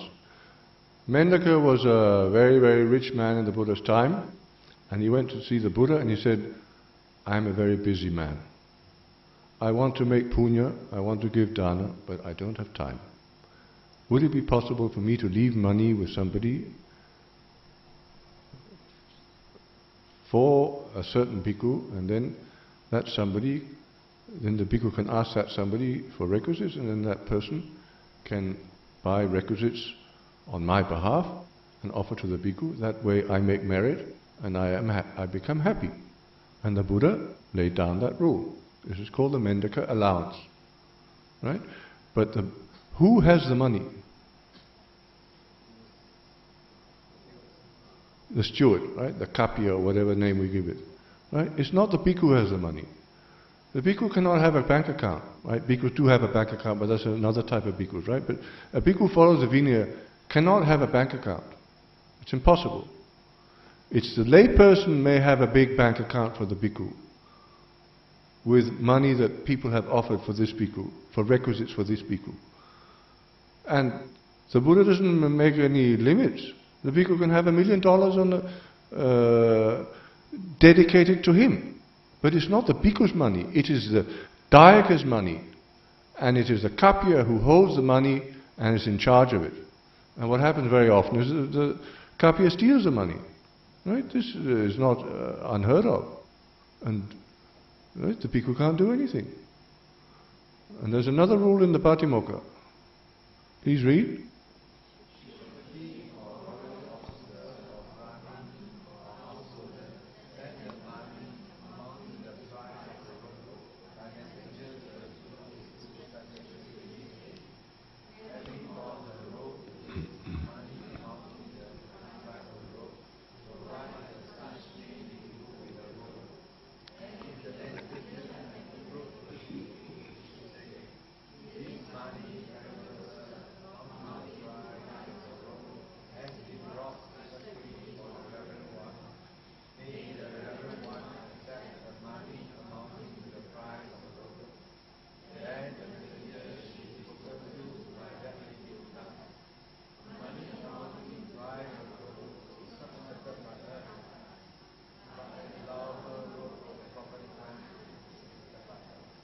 So what did the messenger do?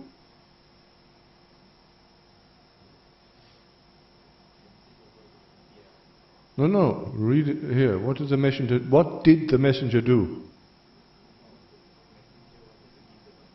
The messenger wanted to give the money to the bhikkhu, right? May the Venerable one accept the money amounting to the price of a robe. Then what does the bhikkhu have to say?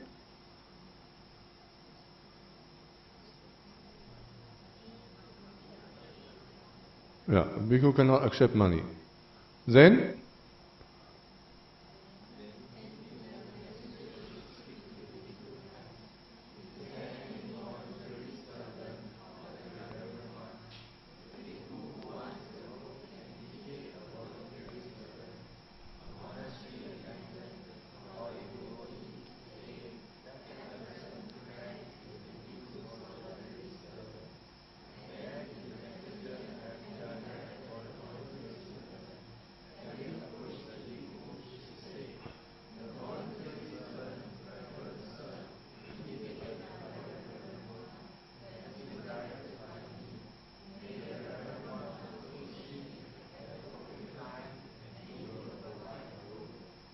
Okay, this is a procedure.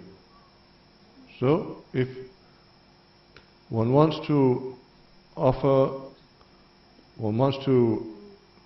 give money to a lay person to hold on behalf of a certain bhikkhu, so that the bhikkhu can ask that person for requisites, then one cannot ask, right? You come with the money, and then you say, Bhante, I want to this money I want to give to you. Then no, I can't accept money. Then one can't say, oh, but then what will I do with the money? The bhikkhu can't tell the lay people what to do with the money, right? The proper question is, who is the Venerable One's kapya or aramiku or upasaka or whatever, right? Somebody, a lay person who can hold the money for the bhikkhu. But the bhikkhu cannot say, give it to that person. Not allowed. Only ask, who is the Venerable One's kapya? Then the bhikkhu say, that's my kapya. Right? So the bhikkhu is not allowed to give instructions regarding money. He's only allowed to point out the kapya. The same thing is also, if somebody comes with money, right? This happens with people who have no experience with the Dhamma, and they gain faith, maybe they listen to a Dhamma talk or something, and then they want to offer money, because they don't know. And the bhikkhu can't say, I can't accept, but you can give it to this man, and then this is not the proper time to explain that. Then the bhikkhu just say, I can't accept money. Then what am I going to do with it, Bhante? That is none of my business. Right? And then maybe they will not give the money to anyone. And that is also not the bhikkhu's business. And then again, if they really want to, then they will find somebody and say, I want to do, what to do, the bhikkhu won't accept money. You do like this. But it's not the time for the bhikkhu to explain it. That is the wrong time. Okay? Any questions about that? The bhikkhu doesn't have a pakya.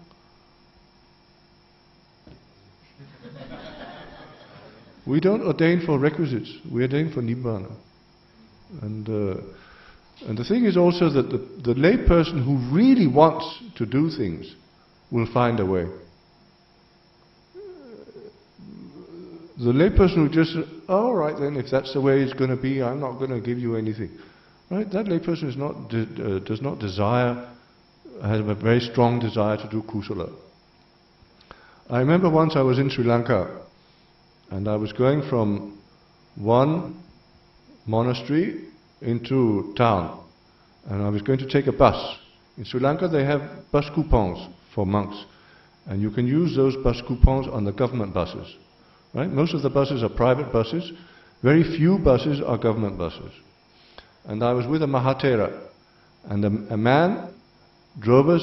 They had offered, they were going to offer the dana the next day, and he drove us down to the bus station, and he didn't know anything. Right? Then we got out, and he said, here, you can take this bus, Bhante. So we were two bhikkhus, right? And then the Mahatera said to him, no, this is a government bus. We are traveling with coupons. We can only take government bus. We will wait for the government bus to come.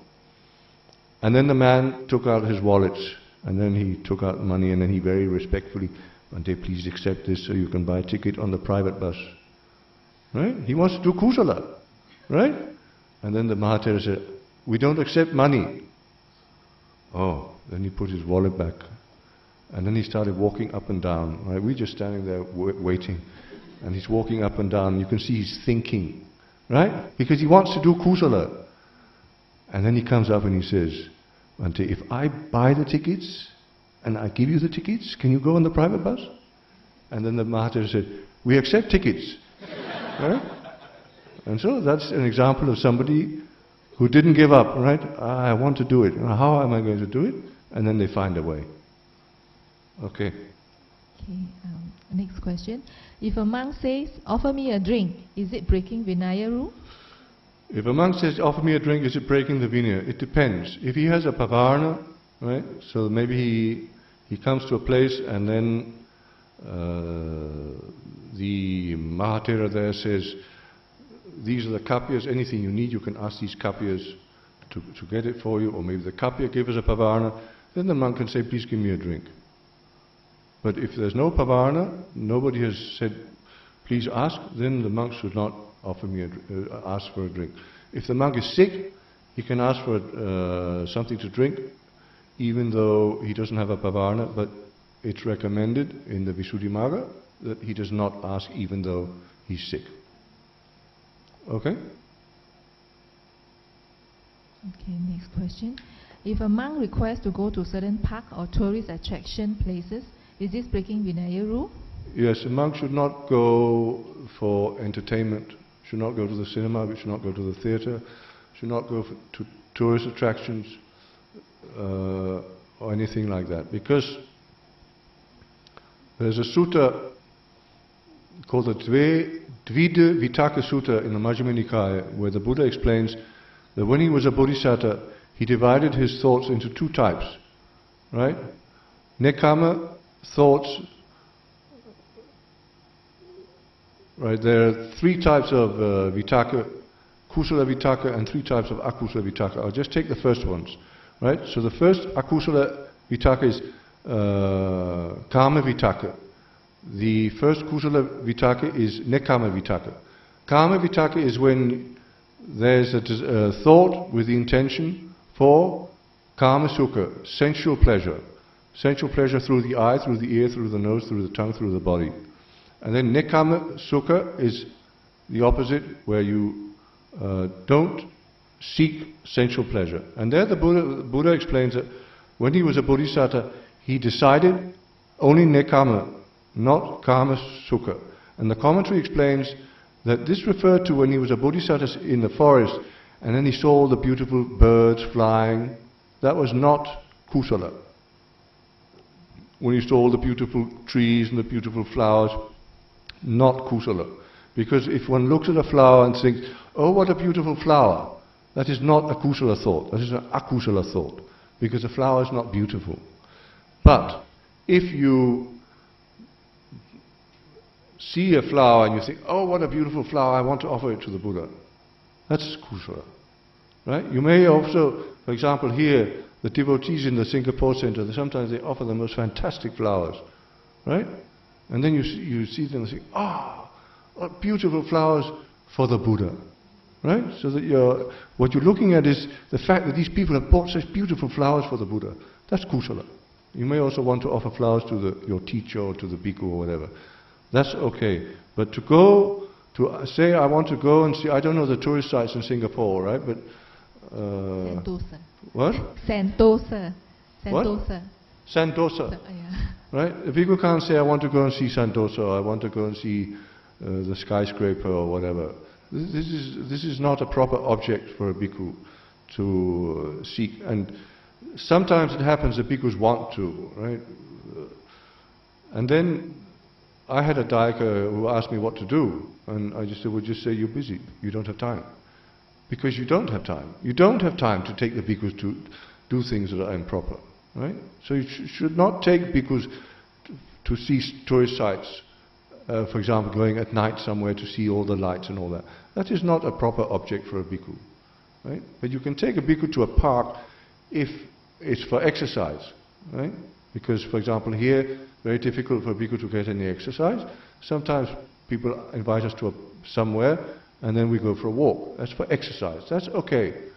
And may take a bhikkhu to pay respect to a certain Buddha Rupa or a pagoda or whatever. That's all Dhamma. But just tourist sites, that is not a suitable place. Another thing that might be suitable would be that, for example, if I ever went to Germany and somebody asked me anything you would like to see, Bhante, I would say, I would like to see all the cemeteries from the First World War. Right? That would be to evoke nibbida in myself, to see all these terrible things that people have done to each other. That could also be regarded as a proper, it's a tourist site, but it's a tourist site that evokes some understanding of the Dhamma. Okay? Next question. Yes.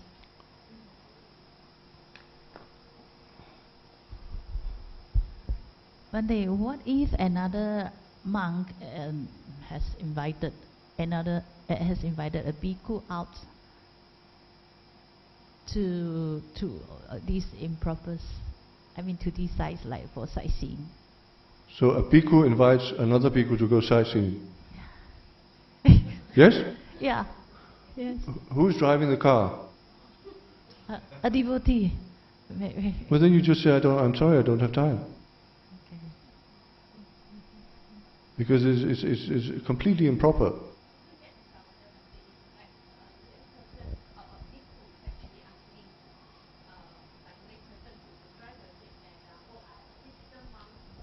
Can you please kindly bring this bhikkhu to some sightseeing?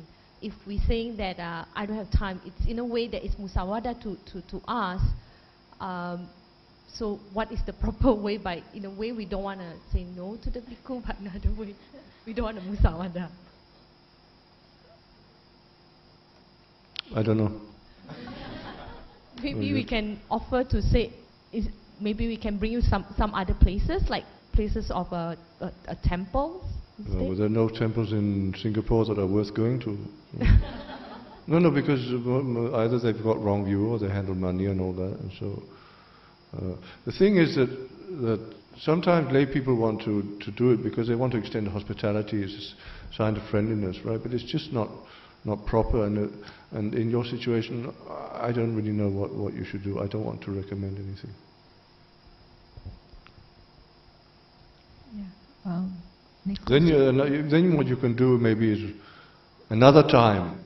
Then you can, but I have a question about the veneer, right? And then I didn't copy the rule. There's a rule where bhikkhu shouldn't go to art galleries and things like that, right?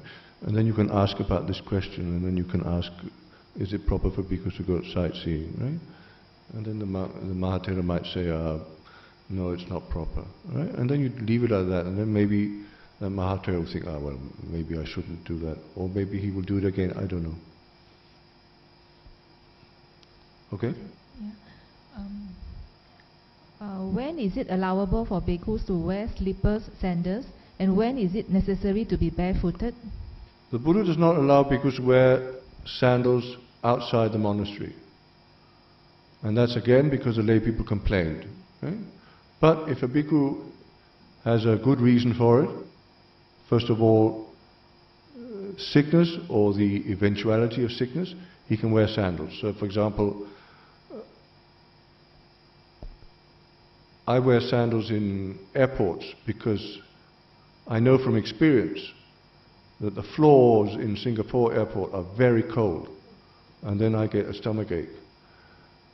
And then, for example, here in Singapore I go for acupuncture. Then I wear sandals because I don't want to turn off acupuncture with dirty feet. He might not be very happy, the acupuncturist. And I might go for massage and he's going to give me foot massage, and then I also want to make sure my feet are clean, and so I will wear sandals. But otherwise, a bhikkhu should not wear sandals outside the monastery unless it makes him sick, or he is sick, or there's another valid reason. Dirt is not a valid reason, right? So when a bhikkhu goes for Pindabata, the road may be very dirty, but the road was also very dirty in the Buddha's time. So that's not an excuse for wearing sandals, right? But sometimes I've in Penang went for Pindabata and I got glass in my foot, right? Then I wore sandals for a few days until the wound was healed, and then I went round the other way afterwards. Any questions about that? Okay. If it is hot or raining while the bhikkhu is outside, is it allowable for the bhikkhu to use umbrella to protect from the sun or the rain, or should the lay person hold the umbrella to provide the shelter instead? A bhikkhu can use an umbrella to protect his robes from being damaged, right? Use an umbrella outside the monastery. He should not use an umbrella in the village, right? But to protect his robes, he can use an umbrella to protect his robes, and he might also use. He should not use an umbrella to protect him against the sun in the village, and that's why he's allowed to use a fan. So you can see sometimes in Pa-Auk when we go to the village for Pindabata and it's very hot, and we carry a fan, and then we hold the fan to protect us against the sun. Whether a layperson should hold the umbrella, that is depends on whether the layperson is Abhivadana Silisa Nicha Buddha Pachayino, which I explained last time, which is that the layperson has a disposition to provide service for the bhikkhu. Some people want to hold the umbrella for the bhikkhu, some people don't want to, and that all depends on one's own disposition. Right? Okay? Bhante, I have a question. How Yes. about raincoat? If like in Pa-Auk, when there is a raining season, the Bhikkhu is not allowed to wear lay people's clothes. Okay, that considered as a lay. Bhikkhu is not allowed to wear lay people's clothes. Okay. Also, Okay, next question. except socks. Bhikkhu can wear socks, and you can wear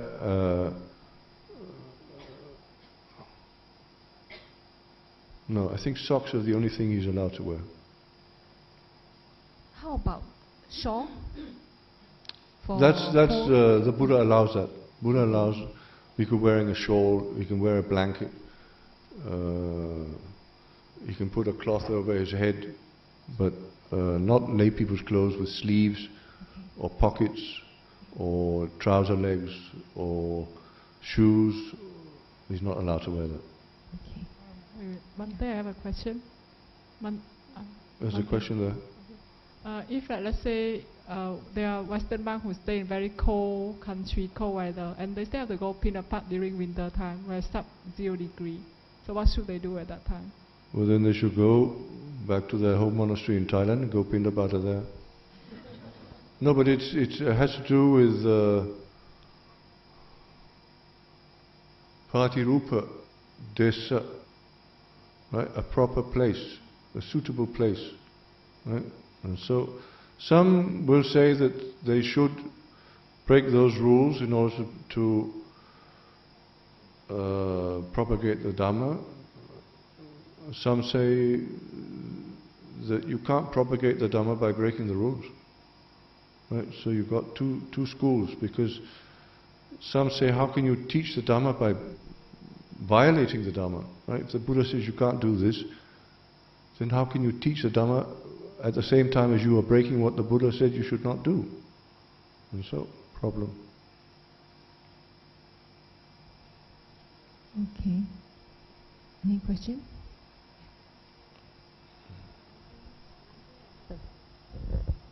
Bhante, I have a question regarding socks. Is there any particular material that cannot be worn by the bhikkhus? Not as far as I know. Wool? Sorry, there is. Human hair cannot be used, and feathers cannot be used, and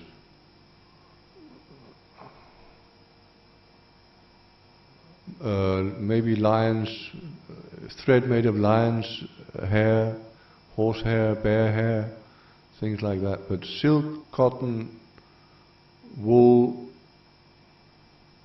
what else is there? Right? Plastic, all this plastic they now use. That, as far as I know, is completely allowable. And there's also no particular color, because there's no rule about that. But it's not suitable to give a bhikkhu bright orange socks or anything like that.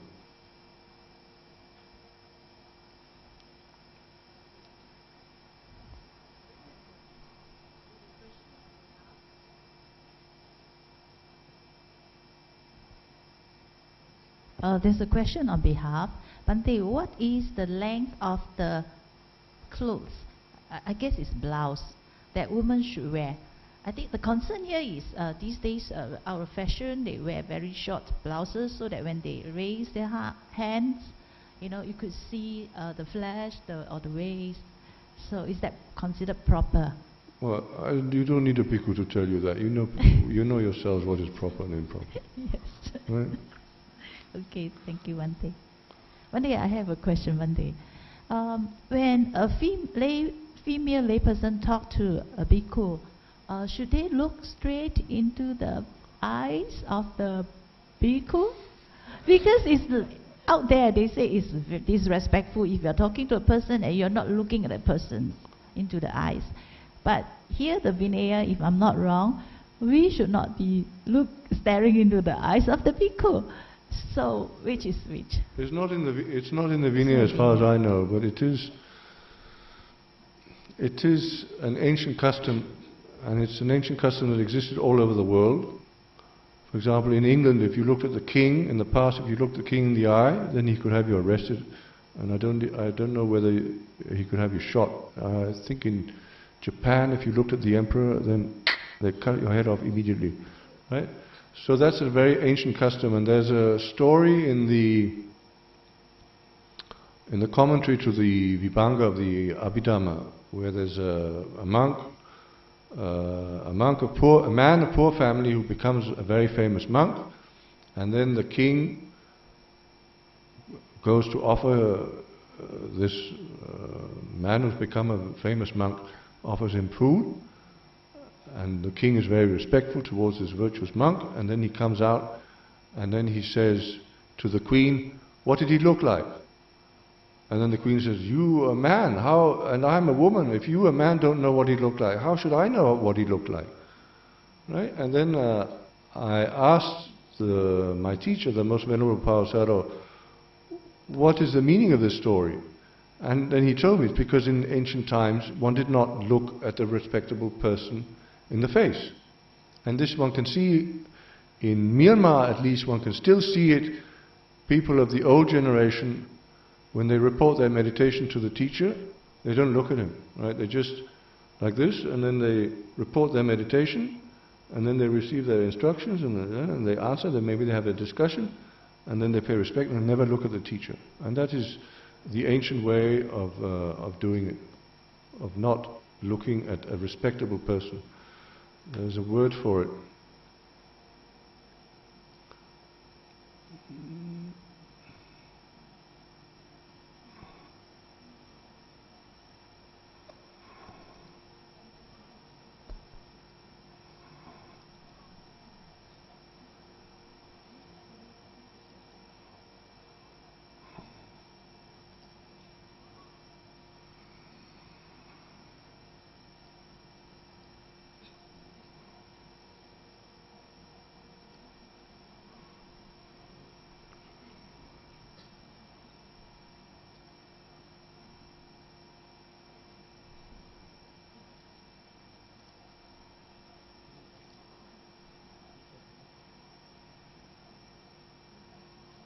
No, I can't find it. I have it's mentioned in the Sarda's book, The Workings of Karma, right? This that one should not look a respectable person in the face. This is not considered polite.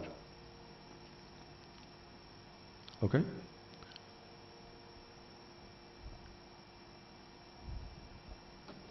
Okay, the next question.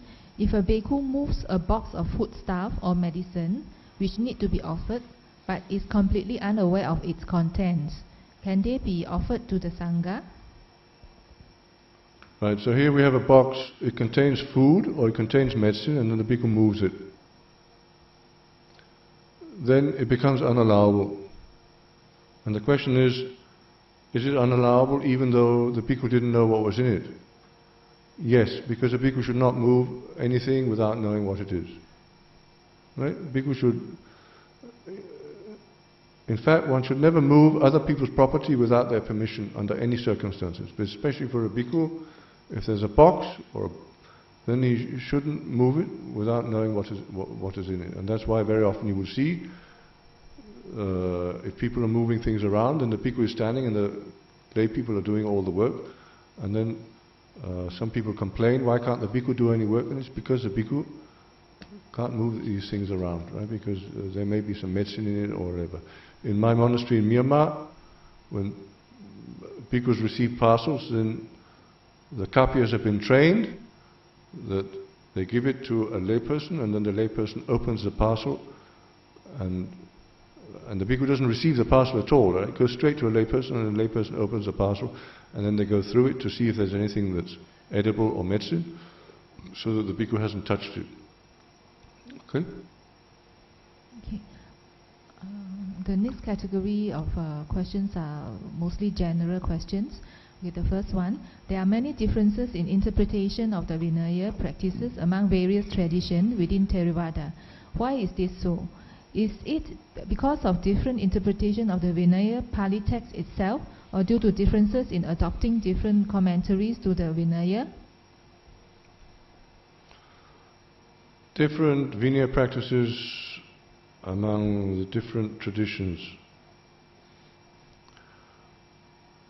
There are many causes for it, but one thing is that this is predicted by the Buddha. The Buddha says in a sutta, which I didn't copy because it's quite long, right? But he explains to the Venerable Mahakassapa that in the future, bhikkhus who are not properly trained will ordain men to become bhikkhus. Because those men have been ordained by a bhikkhu who is not properly trained, they also do not become properly trained. And then those men ordain men to become bhikkhus, and then because those bhikkhus have been ordained by bhikkhus who have been ordained by bhikkhus who have not been properly trained, and that way the whole thing deteriorates. And then we have a very common problem in the modern days, all this business about that the commentary is not taught by the Buddha and blah blah blah blah blah blah blah blah. And so that way many rules are misunderstood, and then many provide modern commentaries which are usually completely wrong.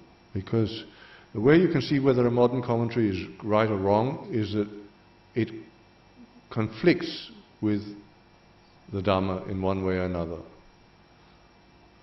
So for example, once I read a modern commentary on the rule about making fruit allowable, right, Kapyan Karohi. Then the modern commentary said that this is Sila Bhatta Paramasa. This is wrong adherence to rule and right. And therefore we shouldn't do it because it's contrary to the Buddha's teaching. But it's not Sila Bhatta Paramasa. Sila Bhatta Paramasa means that one thinks that by doing certain rules and rituals, one can become purified or one can attain Nibbana or whatever. Right? And making fruit allowable is not Sila Bhatta. Right? The Buddha doesn't say that you can become purified by doing that. There are many, many rules and rites and rituals in the sasana. You bow down 3 times, that's a ritual. You take the 5 precepts, that's a ritual. There are many, many rituals in the Buddha sasana. That's not Sila Bhatta Paramasa. So that's just an example of how a modern commentary is wrong because the person doesn't really know what Sila Bhatta Paramasa is. And this you get very, very often, modern commentaries that are wrong because they dismiss the ancient commentaries, say they're not taught by the Buddha, and that way the whole thing begins to deteriorate. And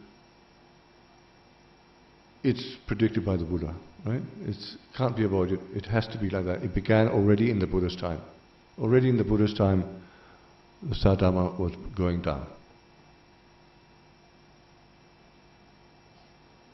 Okay, the next question. In view of all these differences in interpretation, how should the lay person act when interacting with bhikkhus from different Theravada traditions, or even bhikkhus from the same lineage but adopting slightly different practices? Should the lay person just go along with whatever practices the particular bhikkhu is adopting, or should the lay person try to act according to the right practices that he has been taught and that which he believes in? Or should he go further to clarify or point out to the bhikkhu what he thinks would be the right practices? Right, now there are also many lay people who have ideas about the Vinaya. Many lay people who haven't been bhikkhus, have never been bhikkhus, they have many ideas about the Vinaya, and this also can cause a lot of difficulties. For example, one widespread idea is that bhikkhus should only have poor quality robes, bhikkhus should only have poor quality food, and only a little food. Bhikkhus should only have poor quality kuti, and bhikkhus should only have poor quality medicine. This is a very widespread idea in the Theravada sasana. But the Buddha doesn't say that anywhere. The Buddha says a bhikkhu should be content with what he gets, but he's allowed to get very delicious food, get a very beautiful kuti, where he's even allowed to wear silk robes. Right? There's nothing in the Buddha Sasana where the Buddha says that the bhikkhu should only get poor requisites. The thing is that the bhikkhu should not seek superior requisites unless there's a reason for it. Because, for example, if a bhikkhu has robes that are very uncomfortable for him and hinder his ease in meditation, he's allowed to seek robes that are more comfortable for him in allowable ways. Everything has to be allowable. So, one very big problem is that lay people have many ideas about the Vinaya because they don't know the Vinaya, they haven't studied it, and there are many more anapati. Apati means offense. There are many more anapatis than there are apatis, meaning there are many more factors that make an offense a non-offense than that make it an offense. And so this is one big problem, that lay people have ideas about the Vinaya because they don't know. Then we have within the same sort of, under the same teacher, there's slight variation. Usually that variation is not very important. So for example, some bhikkhus say that when you make the fruit allowable, then the bhikkhu has to hold it. And some bhikkhus say that when you make the fruit allowable, the layperson has to hold it. That's not a very important distinction, right? And if the bhikkhu asks you to hold it, then you just hold it, right? And if the bhikkhu says, I must hold it, then you just let him hold it. Because that's not very important, right? Because it's the making allowable that's important. So there may be some variations, but it says, should the layperson just go along with whatever practices the particular bhikkhu is adopting? It depends. If it's allowable, fine, but we should not go along with practices that are unallowable, right? If bhikkhu asks for something unallowable, you should not give the bhikkhu something unallowable. If the bhikkhu asks to go sightseeing, you should not take him sightseeing, right? So a skillful layperson can find a way of getting out of it. And then, should the layperson try to act according to the right practices that he has been taught and that which he believes in? Yes.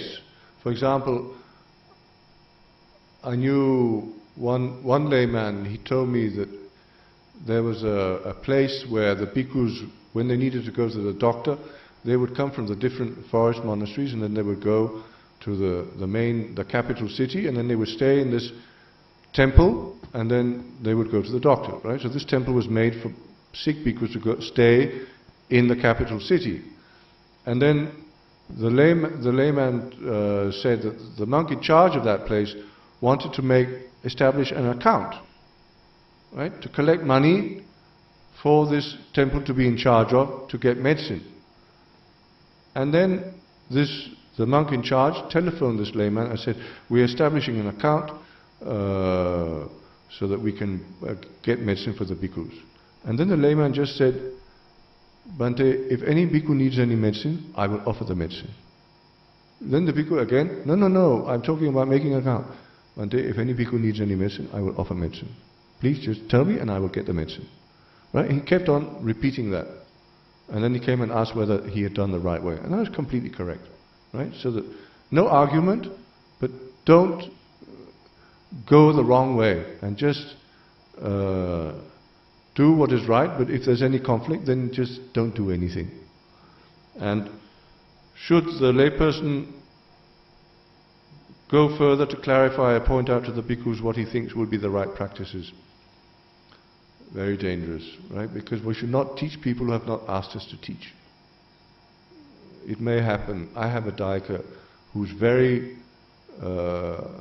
familiar with me and tells me, Bhante, that's not allowable, and no problem, because I know him and I know his intention and everything, and he knows I don't get angry. But usually it's not a good idea to begin teaching the bhikkhus. Right? If you want to teach the bhikkhu or he's doing something wrong, then you can do it a roundabout way, but you have to be very sure that you know what you're talking about, because many lay people criticize the bhikkhus, right? And then they explain to me and there's nothing wrong, right? It's just that they've got the wrong idea. And so I have to be very careful. And also, in many cases, you don't know what is in the bhikkhu's mind. You might see a bhikkhu in a shopping center. What is the bhikkhu doing in the shopping center? You don't know. He might have a good reason. Right? For example, the Venerable Metananda here, needs to get medicine, and the lay people, Bhante, we don't know. Can't we just take you to the shop? Okay. Then they take him to the shop in the shopping center, right? And then somebody sees him. What is that bhikkhu doing in the shopping center? Right? But you don't know why he's in the shopping center. Okay, make sure you know what's going on. There may be a perfectly allowable reason for it. Okay? So, Bhante, so if the layperson is criticizing the bhikkhu or correcting the bhikkhu, is he committing an akusala act? It depends on whether the layperson is angry, then it's akusala, and usually the person is angry, right? And so the polite way, because sometimes even as junior bhikkhus, a senior bhikkhu does something wrong, and then we don't say anything because we don't want to do anything akusala, and we might, right, when it's all forgotten and everything, then we might, Bhante, this rule, how should it be understood? And sometimes it has a good effect, sometimes it has no effect. So, okay, are there any other questions? Then we will take the last thing from Umahinda's. No, we will take that afterwards. No, we will take it now. Please read this.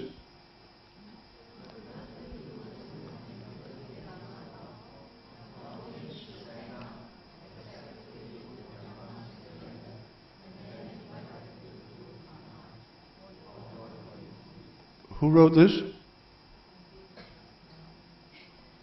Who wrote this? Yeah, your teacher, Sayadaw U Mahinda, his picture is out there. Right, is this no good? Is this no good? It's good. Why is it good? Why should the audience stand up? No, come on, more practical. Because Bhante giving us a very pressure Dhamma. No. Yes, because when the bhikkhu gets up to go, he stands up. Then you should not sit down. Right? That is the proper way. But before you do that, then... Bhante, can I ask a question? Yes. If in that case, it is good for us to understand Bhante's Vinaya. Any books Bhante can recommend to us to read? Yeah, but the problem is very difficult for lay people to understand the Vinaya. No, it's very difficult, because it's even very difficult for a bhikkhu to understand the Vinaya. It takes many years for a bhikkhu to understand the Vinaya. And for example, if a bhikkhu doesn't meditate, then it's very difficult for him to understand the Vinaya at all. Because many of the rules you only understand when you meditate, because then you suddenly start realizing how subtle the mind is, and how just the smallest thing you might do can disturb your meditation. And that's why you get someone like the Pa-Auk Sayadaw, he says, if in doubt, don't. Why? Because if in doubt and you do, and you go meditate and you're trying to develop samatha, and then there's that little voice that says, oh, was that allowable? Was that? And then you can't develop concentration. And so it's very difficult for lay people to understand the Vinaya, and they can misunderstand it. But one book which is on the whole reliable, on the whole, is not 100% reliable, is Venerable Thanissaro book, The Buddhist Monastic Code. The only problem with his book is that he puts in a lot of his own comments. But if you just read the rule and then he says the commentary says this, the sub-commentary says this. If you just read that and don't read his comments, then it should be all right. But it's very difficult to recommend that book because there are many things that are a little bit dodgy, but it's the only one I can think of, because the translation of the Pali by the PTS societies is usually, the English is too difficult for ordinary people, because it was translated in the early 20th century and the end of the 19th century, and so the English is difficult. And then there's Umahinda's book, right? Umahinda's written a book in Chinese. I can't read Chinese, but from what I know of Sayadaw Umahinda, what he writes is correct. Right? And so I can't think of any other books. Okay, thank you, Bhante.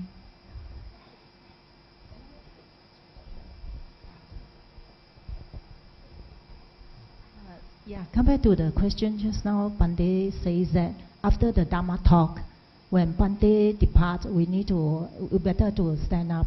Instead of stand up, my question is, how about if we kneel down and do in this position? Is it also okay?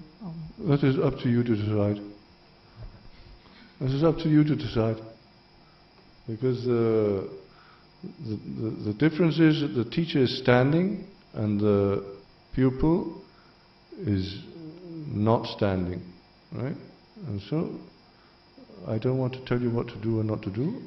I just let you read what Umahinda has written, and then you must decide for yourselves. Okay? Bhante, why did the Buddha address his monk hollow man? You know, he was addressing Bhikkhu Udai and the other Bhikkhu. Oh, you ask very good questions. Hollow man. You ask very good questions. Yeah, why hollow? No, it's okay.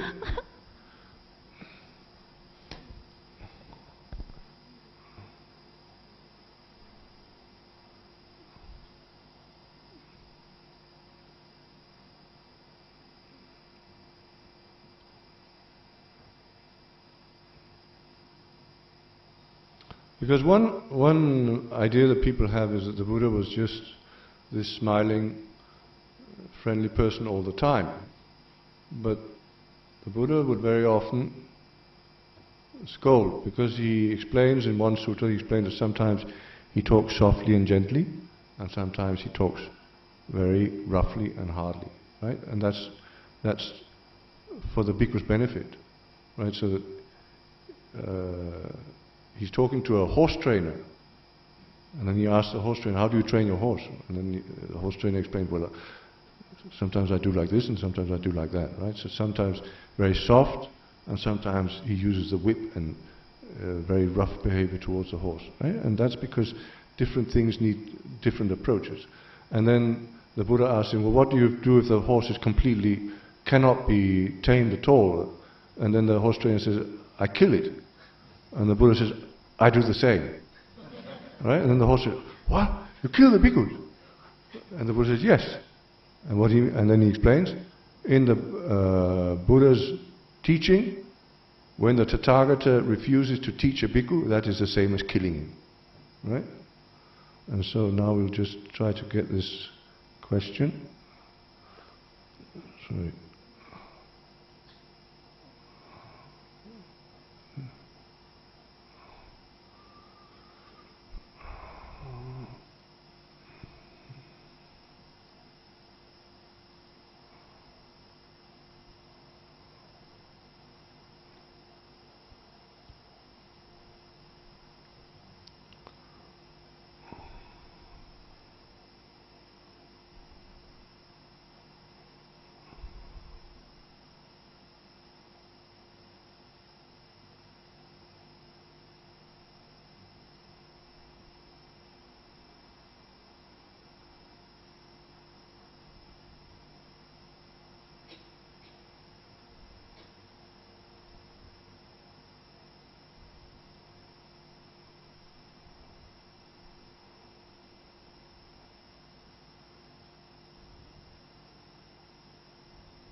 Can you read this?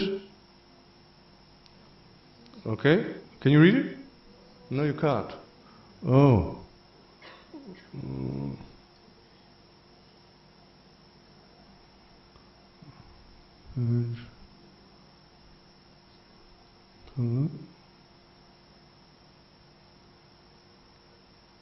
Can you read it now?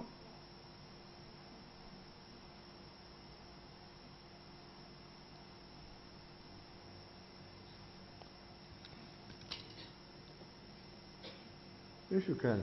Very easy. Okay, so this is Mogapurisa.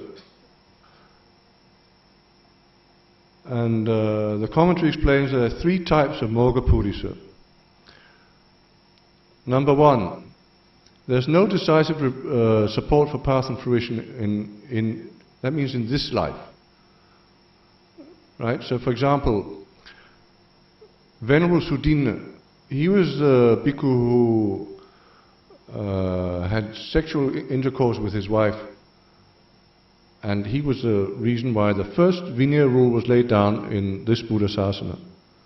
And his wife and his son both ordained and both attained the path of fruition, but he didn't. He was a very virtuous bhikkhu. He practiced very well, practiced Dutangas and everything, but then his parents convinced him that he should provide an heir, and then he committed the first. It wasn't a parajika at the time, but he did that, and he did not have the parami in this life to attain nibbana. Another example is Udayi.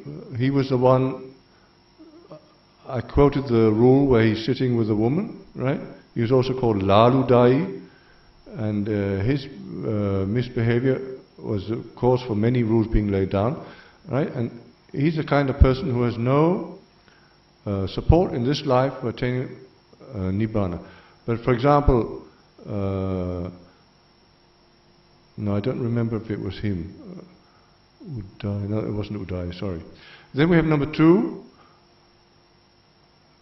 That is the bhikkhu who has support in this life to attain nibbana, but has not attained it yet. And at that moment he's done something improper, and then the Buddha scolds him and says, Moga Purisa. But he will attain Magga and Phala in this life. So for example, Venerable Daniya, he was the cause for the second parajika about stealing. Right? He took some wood in the forest, and then he said that the king had said they could take. He took some wood from a workshop of the king's workshop, and then the king asked him, "How could you take that wood from my workshop? It belongs to me." And then he said, "Oh, but Your Majesty said the bhikkhus could take anything they liked in the forest, the wood and etc." That's not what I meant, and you know that's not what I meant, right? And then he, because of that behavior, the second parajika was laid down, but Venerable Daniya later on attained Magga and Phala and became an arahant. And then there's also Venerable Upasena. He was the younger brother of Venerable Sariputta. Before he had 10 vasa, he ordained men to become bhikkhus and started having a following, and then the Buddha scolded him, right? It's too soon, right? I don't remember how many vasa he had. Right? You've been a bhikkhu for a very short time, was already ordaining men, and the Buddha scolded him and said, Moga Purisa. But later, he did become an arahant, and then he did get a huge following of monks. And then the third one is somebody who in this life has the parami to attain Magga and Phala, but then he's done something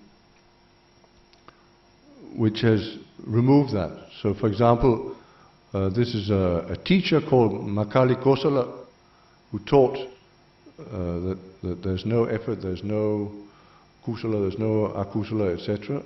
And the Buddha in a sutta, the Buddha calls him Moga Purisa, right? So he has the parami to attain Magga and Phala, but he has his behavior has disabled him from doing that in this life. Okay? Does that answer your question? Okay.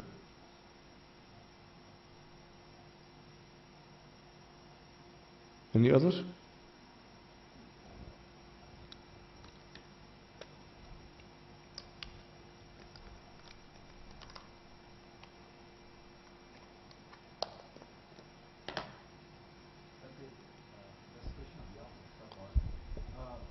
Talking about the Pati not allowed to sit on luxurious chair, but currently modern times you have a lot of luxurious chair. You can't find those wooden or very bare minimum chair. By sitting on those more luxurious chair, any bhikkhus breaking any Vinaya rules? We are allowed to sit on luxurious chairs. It just mustn't be too high, and mustn't be cotton wool. And there are also some other restrictions, but otherwise we are allowed to sit on comfortable seats. There's no rule in the Vinaya that says a bhikkhu must sit on a hard seat and be uncomfortable. Thank you. And if we go to a householder's house, then we just accept what they, right? Then they ask us, please sit here, and we sit there, and because they have asked us to sit there, then it's allowable, no matter how luxurious it is. Because we can't say to the householder, I don't want to sit in that area, because when we go to people's house, then we just do whatever they ask, as long as it's allowable, and the Buddha has allowed the bhikkhu to sit on whatever the layperson asks them to sit on. But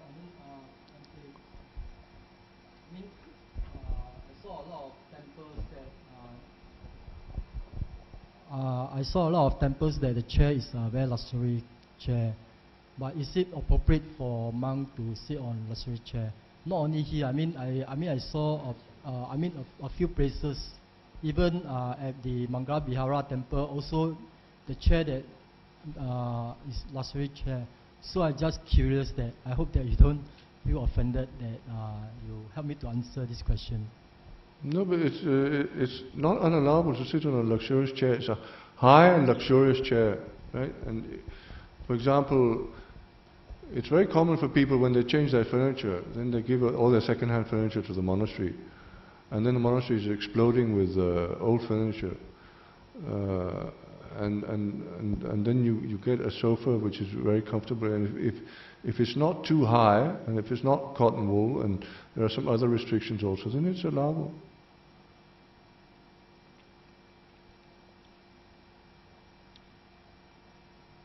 Okay.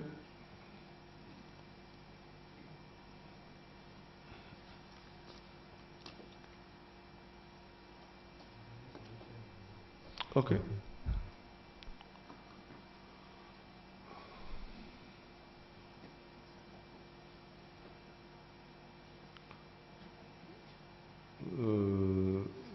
Mr. Dewey has asked for you to share marriage. You have asked questions and listened to answers about the Vinaya and the relationship between bhikkhus and lay people, and with that merit you can dedicate to the departed. So please repeat after me. Idame ñātīnaṃ hotu Sukhita hontu ñātayo. Idame ñātīnaṃ hotu Sukhita hontu ñātayo. Idame ñātīnaṃ hotu Sukhita hontu ñātayo. And then you can make a determination that you, by this merit, may not meet fools in the future. Imina punya kammena mame bala samagamo satan samagamo hotu yava nibbana patiya. Then you can make a determination that this merit may help you to attain nibbana. Idame punyam asavakhyavaham hotu. Idame punyam nibbana sapechya hotu. Mama punya bhagam sabba satanam bhajemi te sabbe me samam punya bhagam Labhantu sadhu sadhu sadhu.